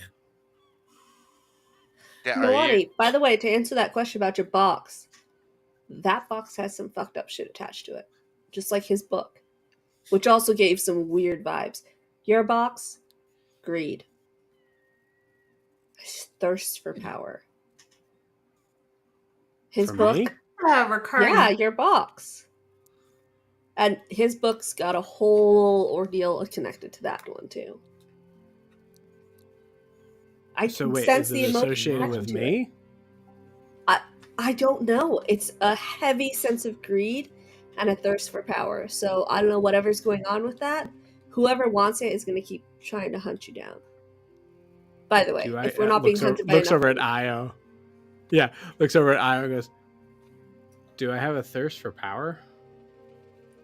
it's definitely not your emotional, Lonnie. I can tell that. Oh, okay. I mean, technically, he does have a thirst for power in the sense he wants to learn more about magic, and magic is by its very nature powerful. He but has a yeah, budding ambition. Not the same as Yeah, greed. I'm an elf. I mean, there's nothing. You're a wrong unique with a elf. I've never slight seen one thirst quite to like you. power. Why want the box open? That's a good point. Have you tried to like force It it has open? 3 locks, some kind of magic shit with it. It is not something an amateur can handle. Have you Unless tried, you like, have some kind of magic spell crowbar? that opens something. I have a crowbar. I don't. Have you tried a Oh. crowbar, Nolani? Have I tried a crowbar? No, Yori. If you want to try a crowbar, go for it. Is there a place to fit it? Is it like a solid? I mean, above board is the. Does the Wait, box Yuri, have you any were there when seam, he or is tried to just cut like it a open in the solid No, back? it's not. box with It's three like locks? yeah, it's Yeah. super. Yeah, might It's as well super be like, sealed. yeah. Okay. Well, Yeah. then, this, I just think Mitch would allow you to look at it. Though. Try it. yeah. It was, Yeah. I don't think. Yeah. There's no place to put a crowbar there. So yeah. By the way, Al, I'm empty. Can you top me off? Of course, absolutely. And there you go. Thanks, bro. Al, can I ask you something? Can I ask you something first? Yes, please. Because I need. You to have not prepare answered for any this. questions tonight. She gets to go first. No, No, just I want real him quick. to ask me first because this is going to be a question, which Okay. All right. Gwen, you've met Gwen, my can you give me like 10% more, knowing how nat 1 you are right now? That was good. I want 10% more. That's what I want. More Jesus. Okay. you've met my mother. She's a wonderful woman. yeah. And Yes. and she named me Alastaire. Hmm. Could you please just Alastaire? I'm sorry. Yes, Alastaire. I just pick up nicknames when I hear them. I will call you Alastaire. Yes. Understandable. It is a mouthful, but she named me that. Siobhan is apparently a mouthful for a good many too. Is it Alastair or Alistair? For you, Nilani, it's whatever you want. So my question, and if this is insensitive, When tell me to Dair. shut up and drink. That's the name. It is a Oh. wonderful name. Question. It's Bedeath? Question time. I thought your name was Gwendeth. You told me when we met that your name was Gwendeth. Oh, the Sometimes guy I before like to you, make she up called her, names. she called herself Veronica for now. Veronica for now. That was a good name. Hey. No, Siobhan was asking a question. Let's go back. Yes. Wait. Hold on. That was perfect. You interrupted Siobhan's question and then ended it with, "Can we go Guys, back to Siobhan's question?" That was so good. That was so Like, good. the other people who did that. I'm starting to think now might not be the best time, but I think with the alcohol in us and the current Al we have, it might be the Sorry. Just current. Alastaire. current- Alastaire, I'm so sorry. I'm so sorry. Yeah. Alistair. Yep. Alastaire. Mm, I thank my Alastaire. mama every day for giving me a name that only has 2 letters. this is. You know what? My curiosity's getting the best of me. It's okay. We can move on. No, I don't know if we'll ever have a chance like this again. You all went to like a super magical school, right? And you, Alastair, grew up in a household with some kind of means, clearly, a family. I grew up on the streets. I don't know how to say this. I've seen simple issues taken care of. Using magic, yes, but why do you still have to use a cane? Is there no spell that can help you? I watched Brucelli heal Yori's wings. I'm just... If there's something we can find, is that something you would want? You see Nalani take his drink and walk out. Same thing with Io. Not walking out, but he's probably drinking at least half. Okay. Right. I feel like it's a valid question. I think Gwen, this is a question she has had for 6 years and never asked. Yes. So she is riveted, but trying to not be. She knows it makes Alastair uncomfortable. Yeah, I mean, like I said, if I'm being an asshole, just tell me, had a bit to drink. Clearly, I can't even say your freaking name right, so you can just tell me to go away and I won't. I have thought about that since I met you. It's a valid question. Surprisingly, not a lot of people ask. I would assume they would. No, my father and mother did the best they could. We had people come by and they would promise cures and fixes for a price, and sometimes they worked for a day or two, and most of them just made me sick.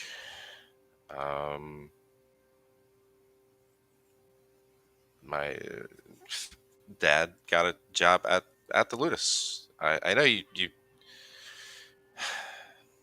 I can't change the differences in how we were raised, but by no means were we wealthy. I only got to go to the Mortimer Ludus because my dad worked there. And they didn't pay him in return. Everything we had was from my mother's working odd jobs. But that's how I met Dr. Karan. He offered to help look into things that might help. So if there was a way to fix it, you'd take it. I would certainly want to know about it. What about the other thing? You know, like we discussed with my wings before Brucelli healed. By the way, I think Brucelli is probably like a god, so, you know, it's not like anybody could have healed the wings just with magic. Is definitely way outside the realm of normal. We are facing beings of great power, and as someone mentioned earlier, maybe the enemy of my enemy is my friend. Perhaps in that line of thinking we can find somebody. Nope. I know your opinions on deals, Alastair, and you are very much upset with the deals I've made so far. Well, especially with Faye. You definitely don't want to do any deals with Faye. Luckily, but if they can heal... What? If they can help... I mean, there's fingers, you know. There's spells that could help with that, but he's just a lowly pirate. Like, no, I mean, he not moves to be around like, all right. You know, I'm sorry. He does. He gets to places. He does, but and I bet that you could make a way better leg than whatever little wooden post is stuck to his. I think Alastair could. Yes, we talked one time about what I want my wings removed. And I kind of felt like maybe you felt the same way about your leg. But I don't know what's possible, but you seem to be able to make a lot of stuff. So like maybe you could make a, you know, like a really cool peg leg that worked way better than his.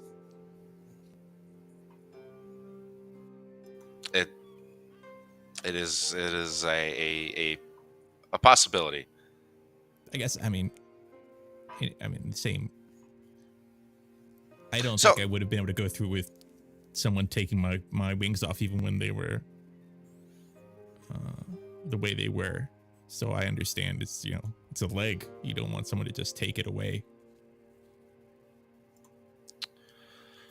Absolutely. I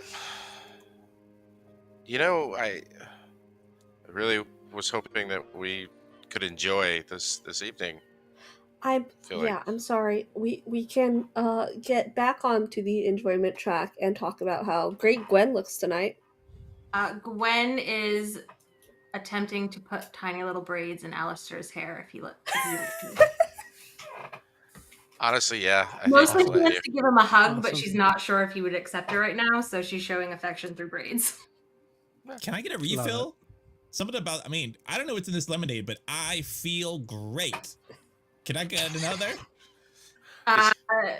Gwen will make it taste like strawberry one. Oh my goodness. Yori is, This time. as the older folks would say, bouncing off the walls. You know what? Yeah, let's bring some energy to this event. Neve! No. Nah, no. Wait. Just pops up on your shoulder, just comes around. Neve! I like Neve. Isn't she amazing? Alastaire, why? Isn't she adorable? Hey, Neve, can you get me a new ring?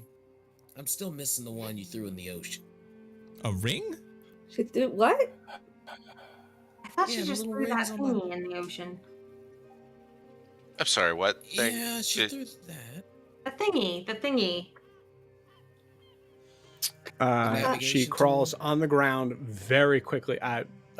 Could teleport, but just crawls on the ground up and then sits on your lap and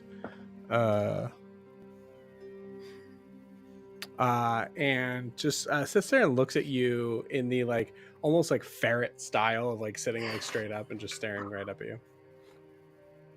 At who? Io? At Io, yeah.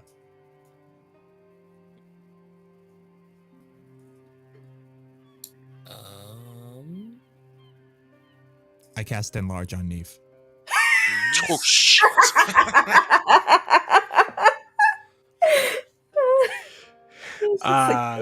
Counterspelled. Fair enough. I thought maybe you'd want to be bigger. It's cool. I get it. I mean, I will say, actually, let me roll something else. Okay, counterspelled hisses at you and poofs away. Oh. Come on. I thought you wanted to be big. Fine. Fine. It's all Well, based on that D20, man. Nothing I can do. I'm great 3 Dragon Andy player. I can do dice, cards.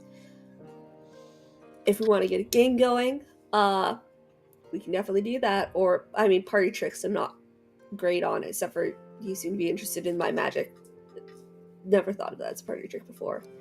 And I think I could teach, well, I tried teaching somebody how to pick locks. I can forge. I did the Did best you job. forgery? Breaking You did for a beginner, yes. I don't know. I'm trying to find something. Help me. Cards is Input. good. Alastaire, Cards is Io, input. Gwen. Yori. cards. Let's do cards. We can go Okay. swimming. I should wait, put no, I it can't in do that. 2000 Spice Girls Someone style. could teach me how to swim. There. Not out here. When we get to shore, yes.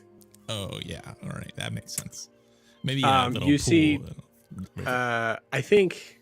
Let's see who's not. I'll say Io. Io, you look out the porthole and see it's dark out. You guys spent the entire day in here. So at this point, as it's dark out, you hear the sound of actually a couple things. Hold on. First things first. Say, as you guys are figuring out what to do,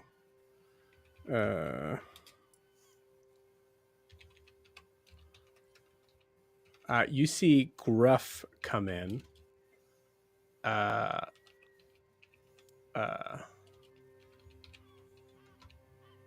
And looks around at you all in like kind of an incredulous like, did you all just stay down here? Are you? Gruff, my man, grab a drink. We're gonna play some cards. Oh, okay. Where's Gwyn right now with her net one? Oh, she's fully knotting Alastaire's hair. Like, sorry, tomorrow you're gonna have a bad time. Love it.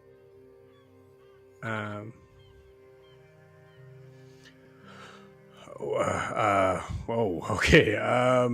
Maybe later. I brought some dinner.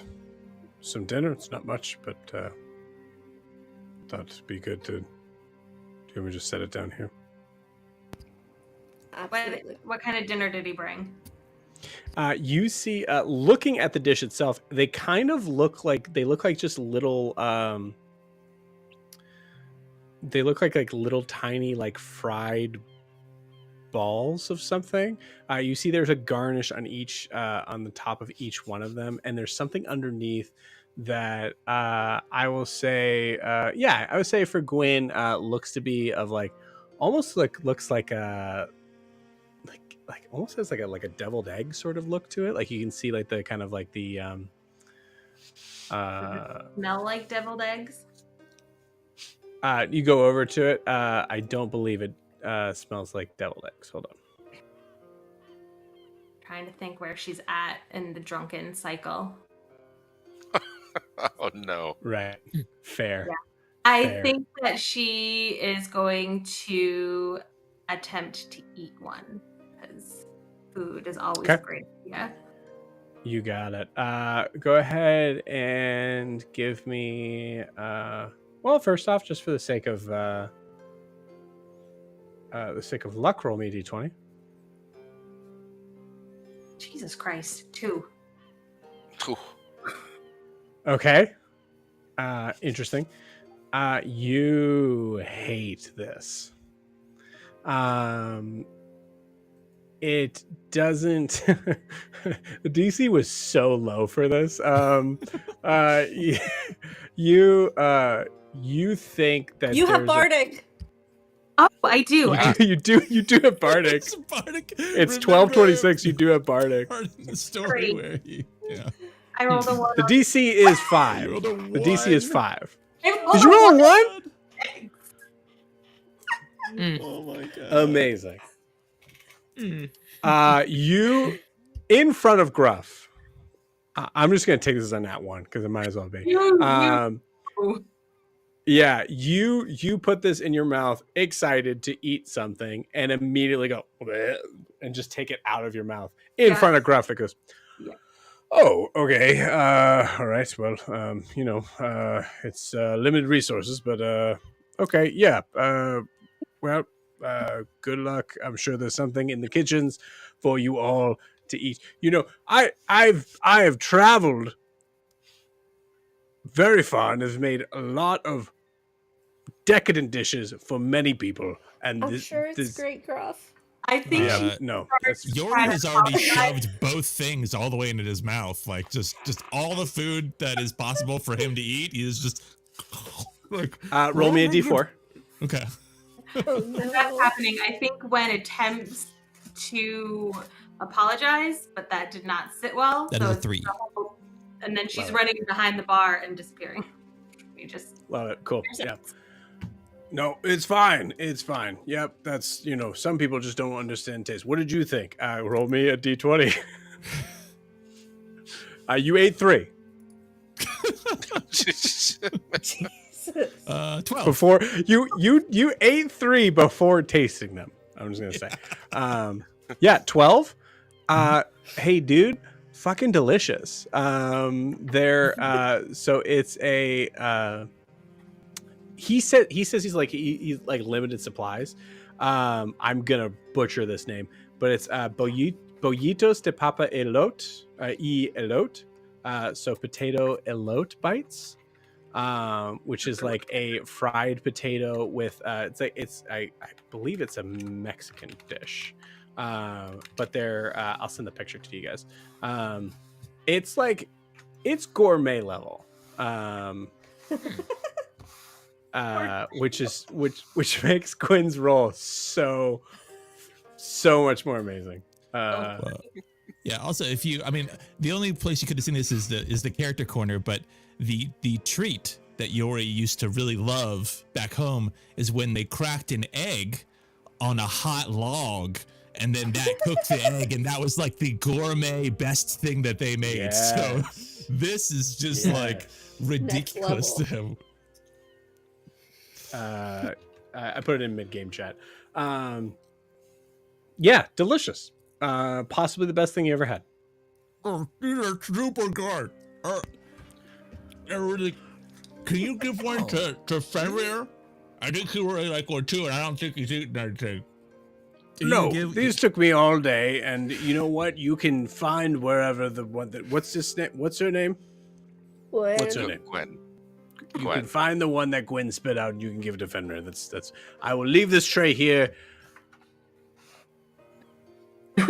Thank you for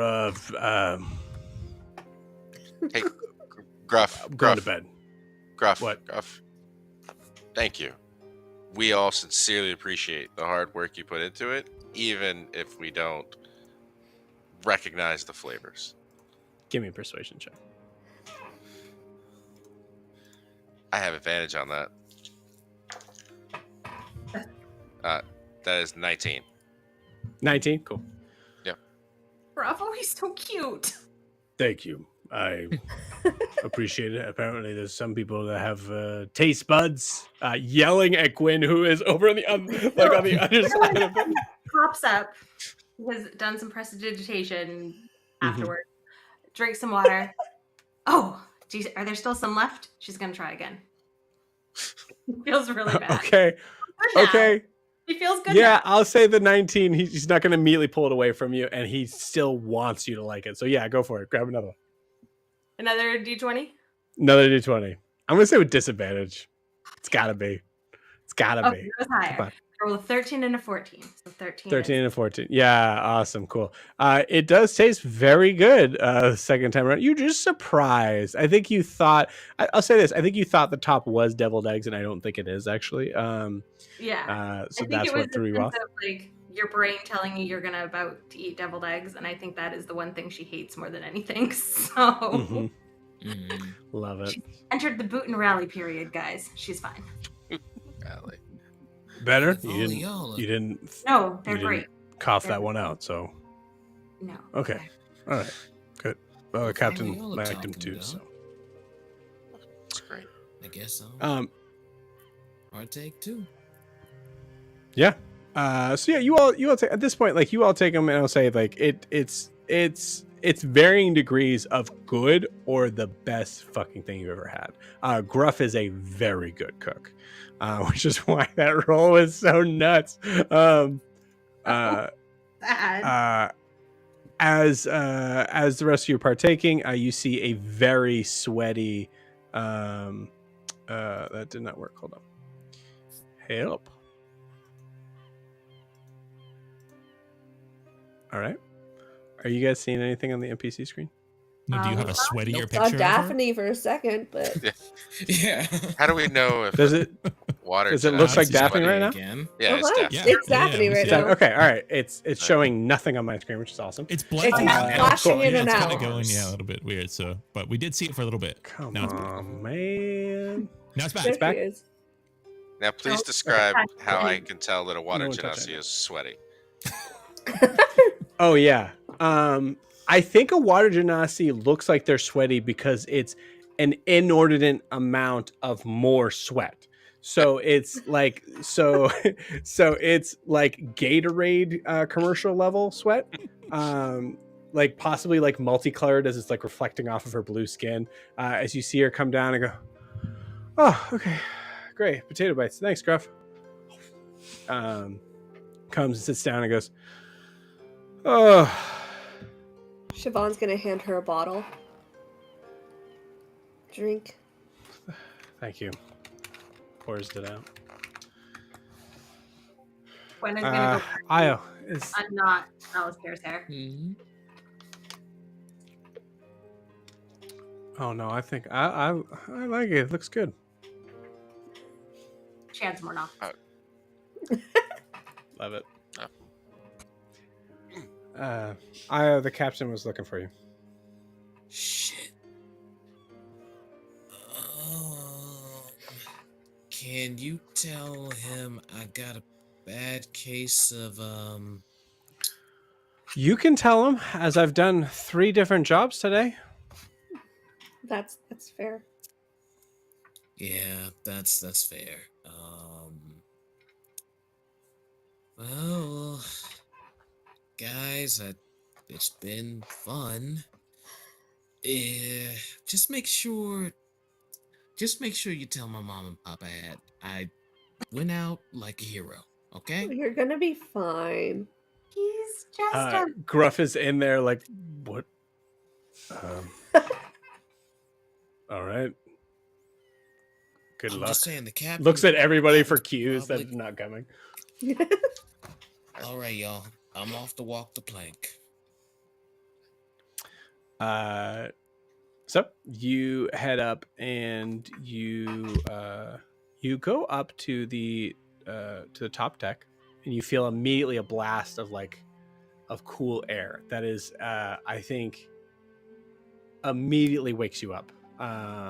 As it's probably gotten there's a lot of you there. There's a lot of energy and everything. There's a totally different temperature kind of coming up top, and you feel like as you just happen to hit a larger wake. That's the wrong ambience, gang. oh boy. Come on, man. There we go. Cool. As you make it up to the top of the deck, you see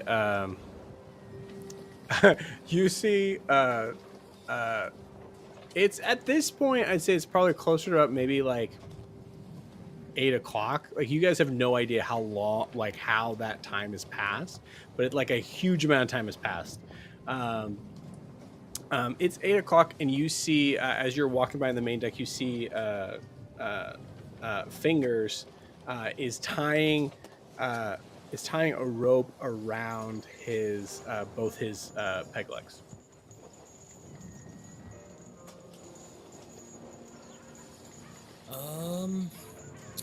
Are you about to do some diving?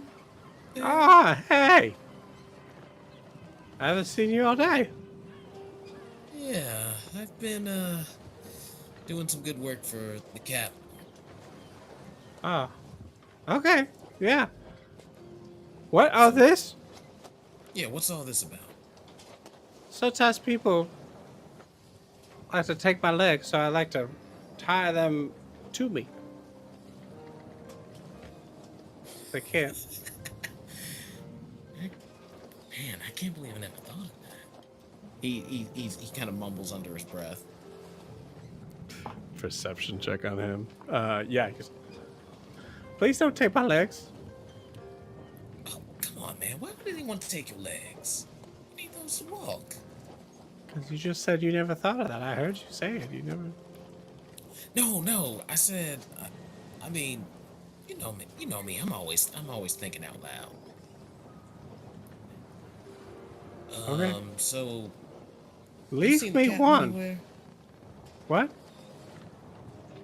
Have you seen the Just captain leave me anywhere? one. It's a lot easier to find the other one if I have one to walk around now. Oh, cool.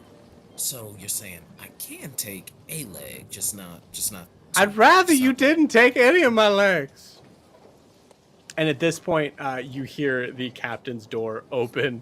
The door, as you see, as you see Captain Boaz just look up. What's going on here? You wanted to see me, sir? Oh, Yeah, tomorrow. I'm bedding down for the evening. You all have the night watch. You can figure it out. You see him like start to kind of push the door closed. And then you just see him kind of smirk a little bit. Nice. Okay, you see him close the door. Great. Io.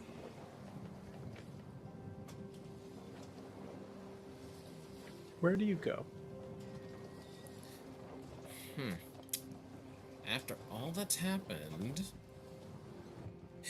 there's part of him that feels like he's missing out, so he definitely kind of wants to go back to the group.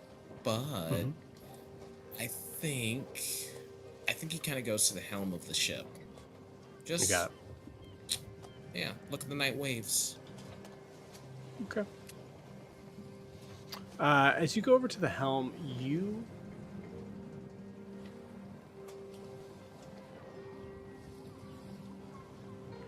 give me a perception check.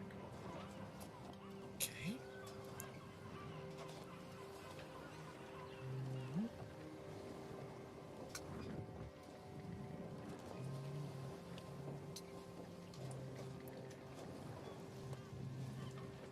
That's a 13.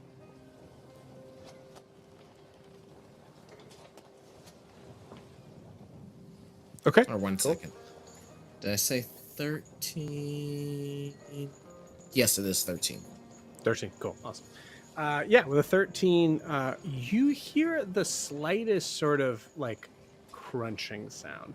It almost sounds like it just like, I'd say with a 13, it almost sounds like the ship might have just kind of caught a rogue wave and just like in the hull just kind of got hit from the bottom.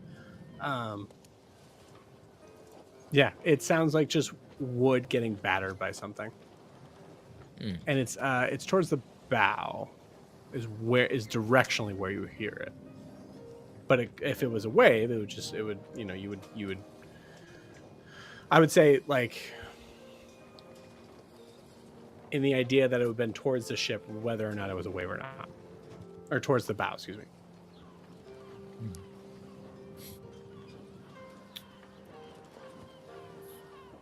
But you said it pretty much just sounds like a You're not sure. Oh, I think yeah, I'm heading towards the bow then. Okay, cool. You go over to the bow of the ship.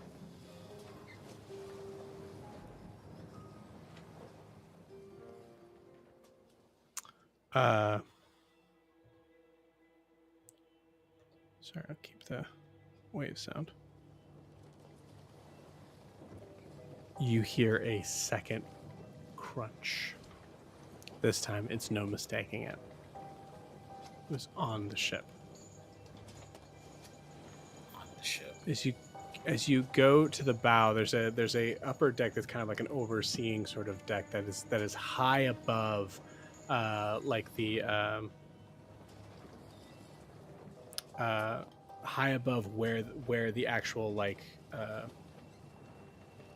is the bow mast. I can't remember what it is, but basically the mast that kind of juts forward. You hear that crunching, but you cannot see it. You feel like you're too high up.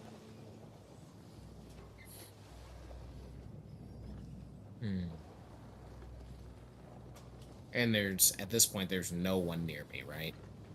No? Okay. I think hearing that crunching, I'm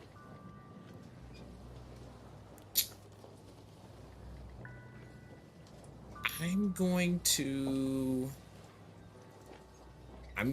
dart back to everybody and let them know that something's underneath the ship.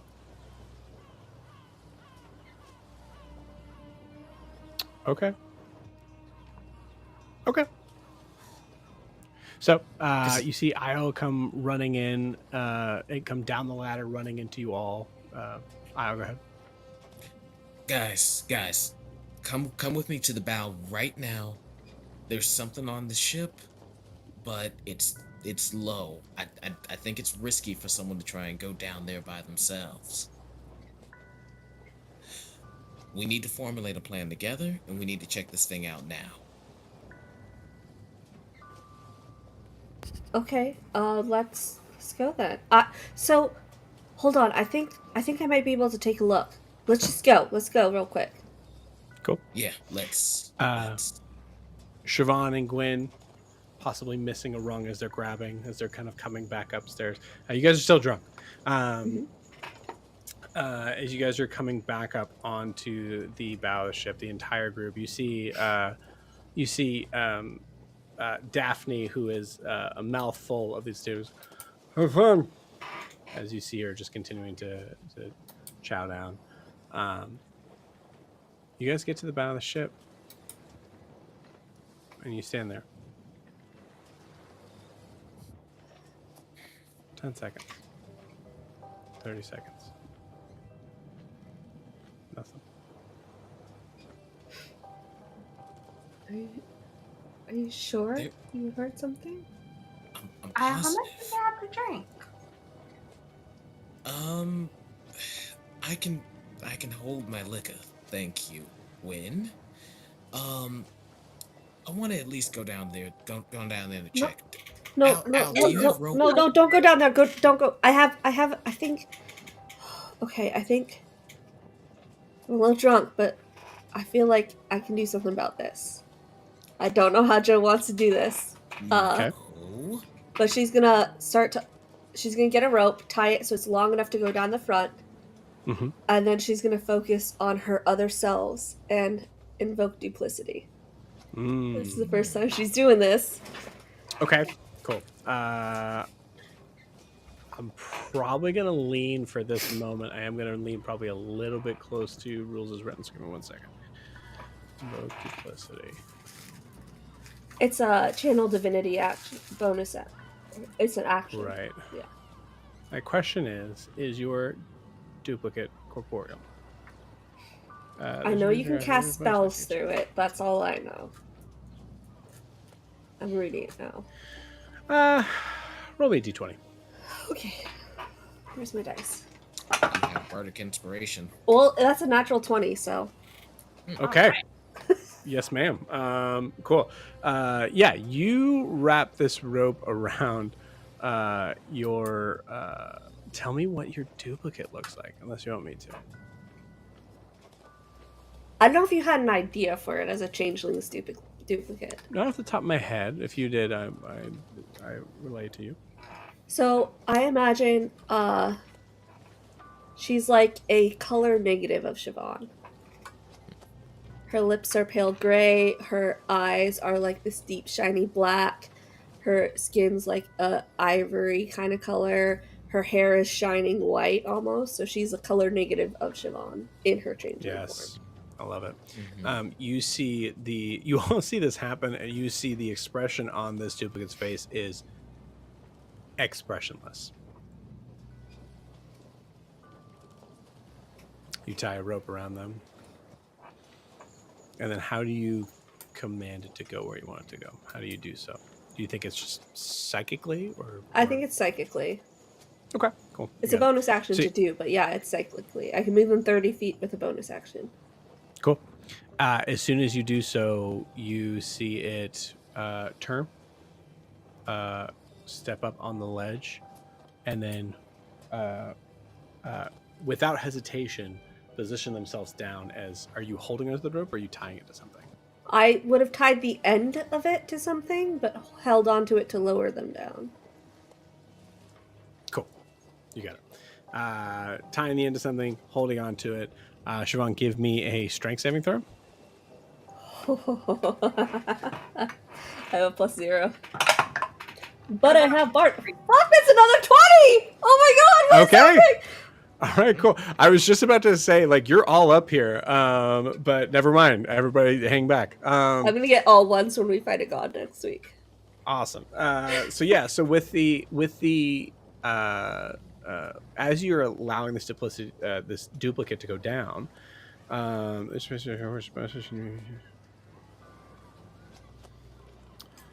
so it doesn't say specifically, but it seems like it would be weird that you couldn't see. Oh wait, The duration you can cast spells, you must use your own senses. Additionally, when both you and your illusion 5 fingers, you have attack also. I'm gonna say you can see through this illusion for the sake of what we're doing right now, at least. For two nat 20s, I think that makes sense. For 2 nat 20s, absolutely, yeah. You just totally break your subclass. You, man, okay, cool.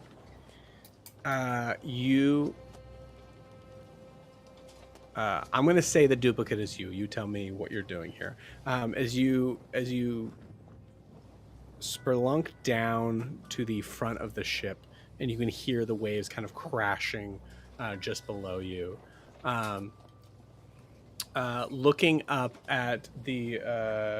this was not what I thought it was, but I'll can't even read that. Bowsprit? Yeah, it's not very clear. I'm sorry. That's but right. Bowsprit.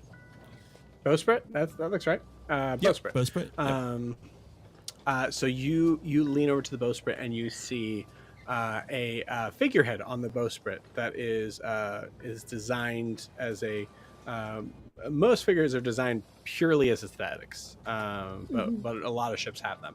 This one particularly looks to be like a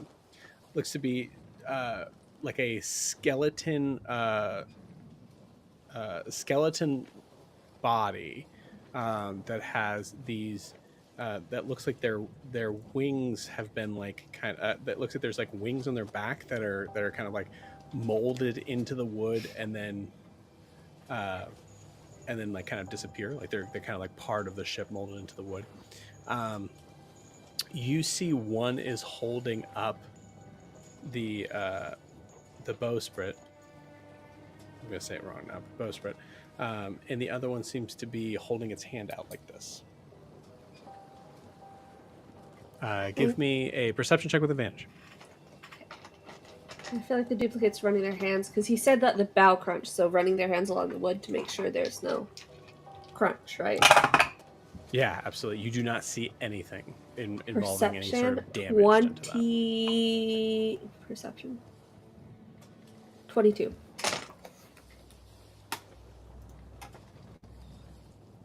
Great. 22. That's fine. It was a relatively low DC, I would say. With a 20, well, no, it's dark out, so I'll give it to you. Yeah, so 22. You see in reflection of the like lantern light that's probably hanging like way above. You see whatever is in its hand seems to glitter for a second.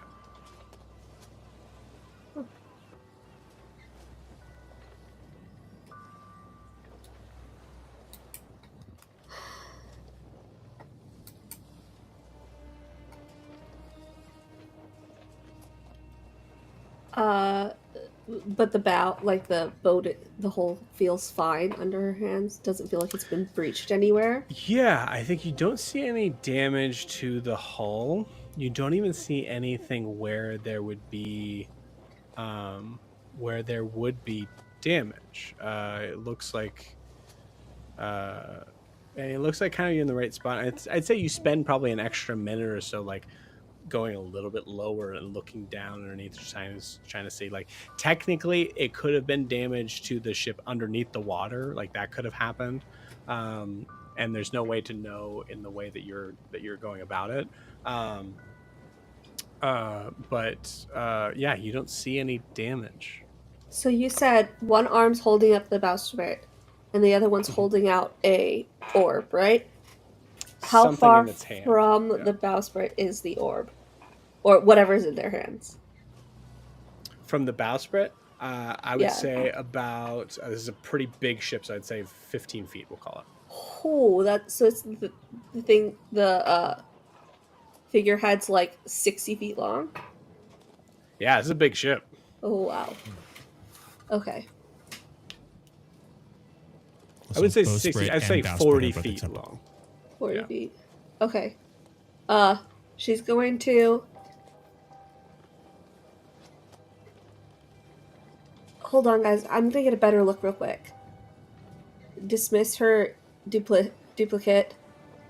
Pull the rope up, tie it around herself, and move out on the bowsprit, and then kind of rappel down to the or try to rappel down to the orb herself. Okay, cool.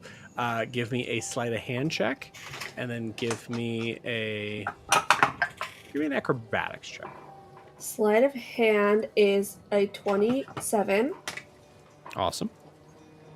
Remember, you have disadvantage on these. You're drunk. Oh, okay. So that's a 23 then. Great. Shit, I just dropped a dice. I'll find it later. Acrobatics, you said? Mm-hmm. Dirty 20. Awesome. Okay. No issues. Yeah. Tying it off.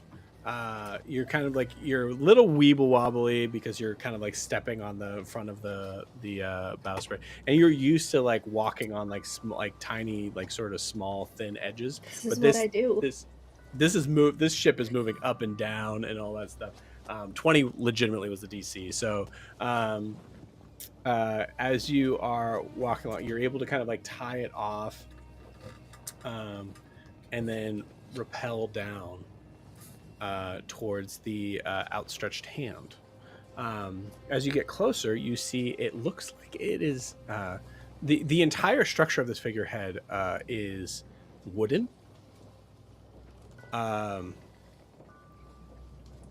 The thing in its hand looks to be I will say in the darkness of this light, because you have dark vision, but I'd say in the lantern light, and would put my goggles of night on if I can't see, because I have those. Okay, you got it. I will tell you this for the sake of brevity on this.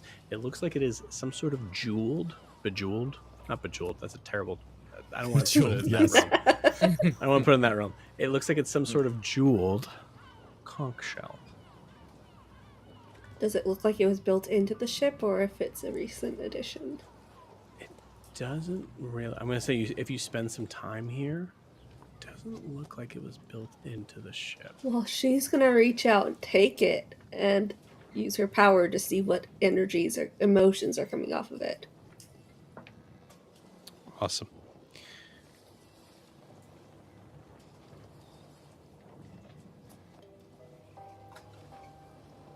As you take it, you pull it out and you look at it, and you see the structure of it looks to be it almost kind of looks like a natural sort of a natural shell structure with like a ribbon of like a piece of it ribboned around has a deep emerald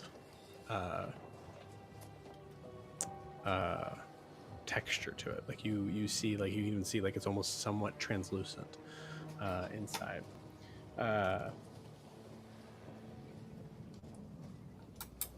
Alastaire, I'm gonna ask you this, Siobhan, and this is a very leading question.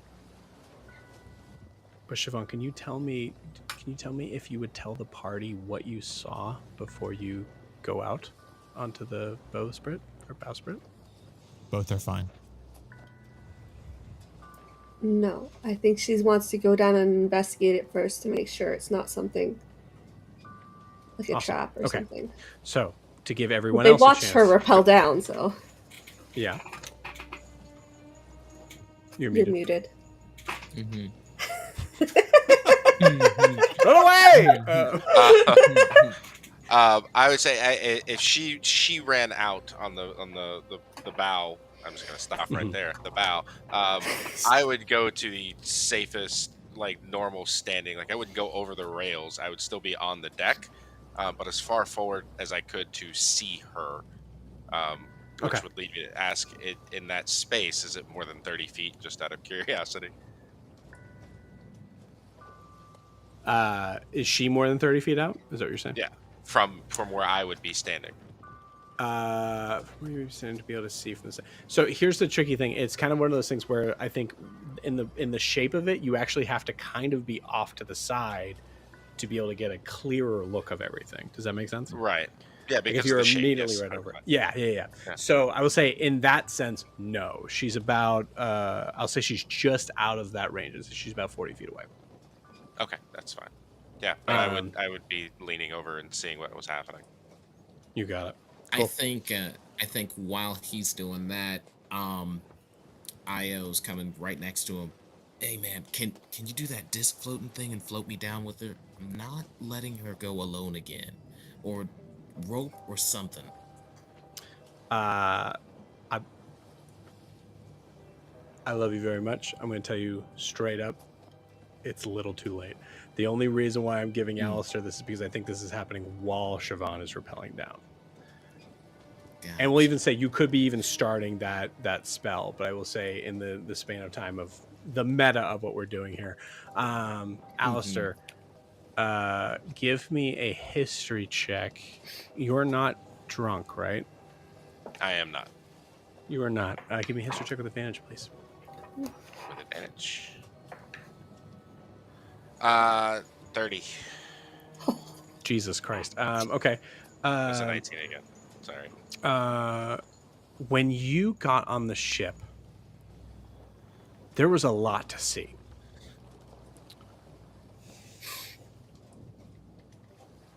You asked me if you got any sort of magical sense from the ship. And I said, absolutely. You 100% do.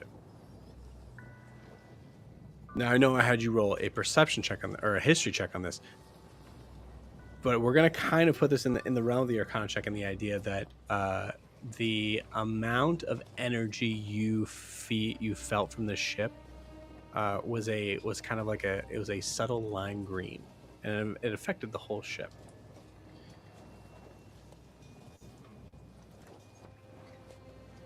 At this point, the figurehead itself is shining a very bright lime green, and with your 30, we'll say you inspected the entire ship. So there's a certain point in time where you might have even caught the look of the figurehead, and you notice the figurehead was a very beautiful depiction of what looked to be a female with wings on the back. Perfectly normal. Looking at it now, you see it is not. I'm going to tell you with a 30. This, the lime green, feels necromantic energy. But it doesn't feel necessarily evil. However, what you do hear in this moment, as you all are in your various states of figuring stuff out, you hear a dum, dum, dum, dum. And you hear Nalani from up above shout out, "Hey, something's coming right at us." And with that, as we will be rolling initiative next week, with that, we will end tonight's session. Amazing. Really amazing. Amazing.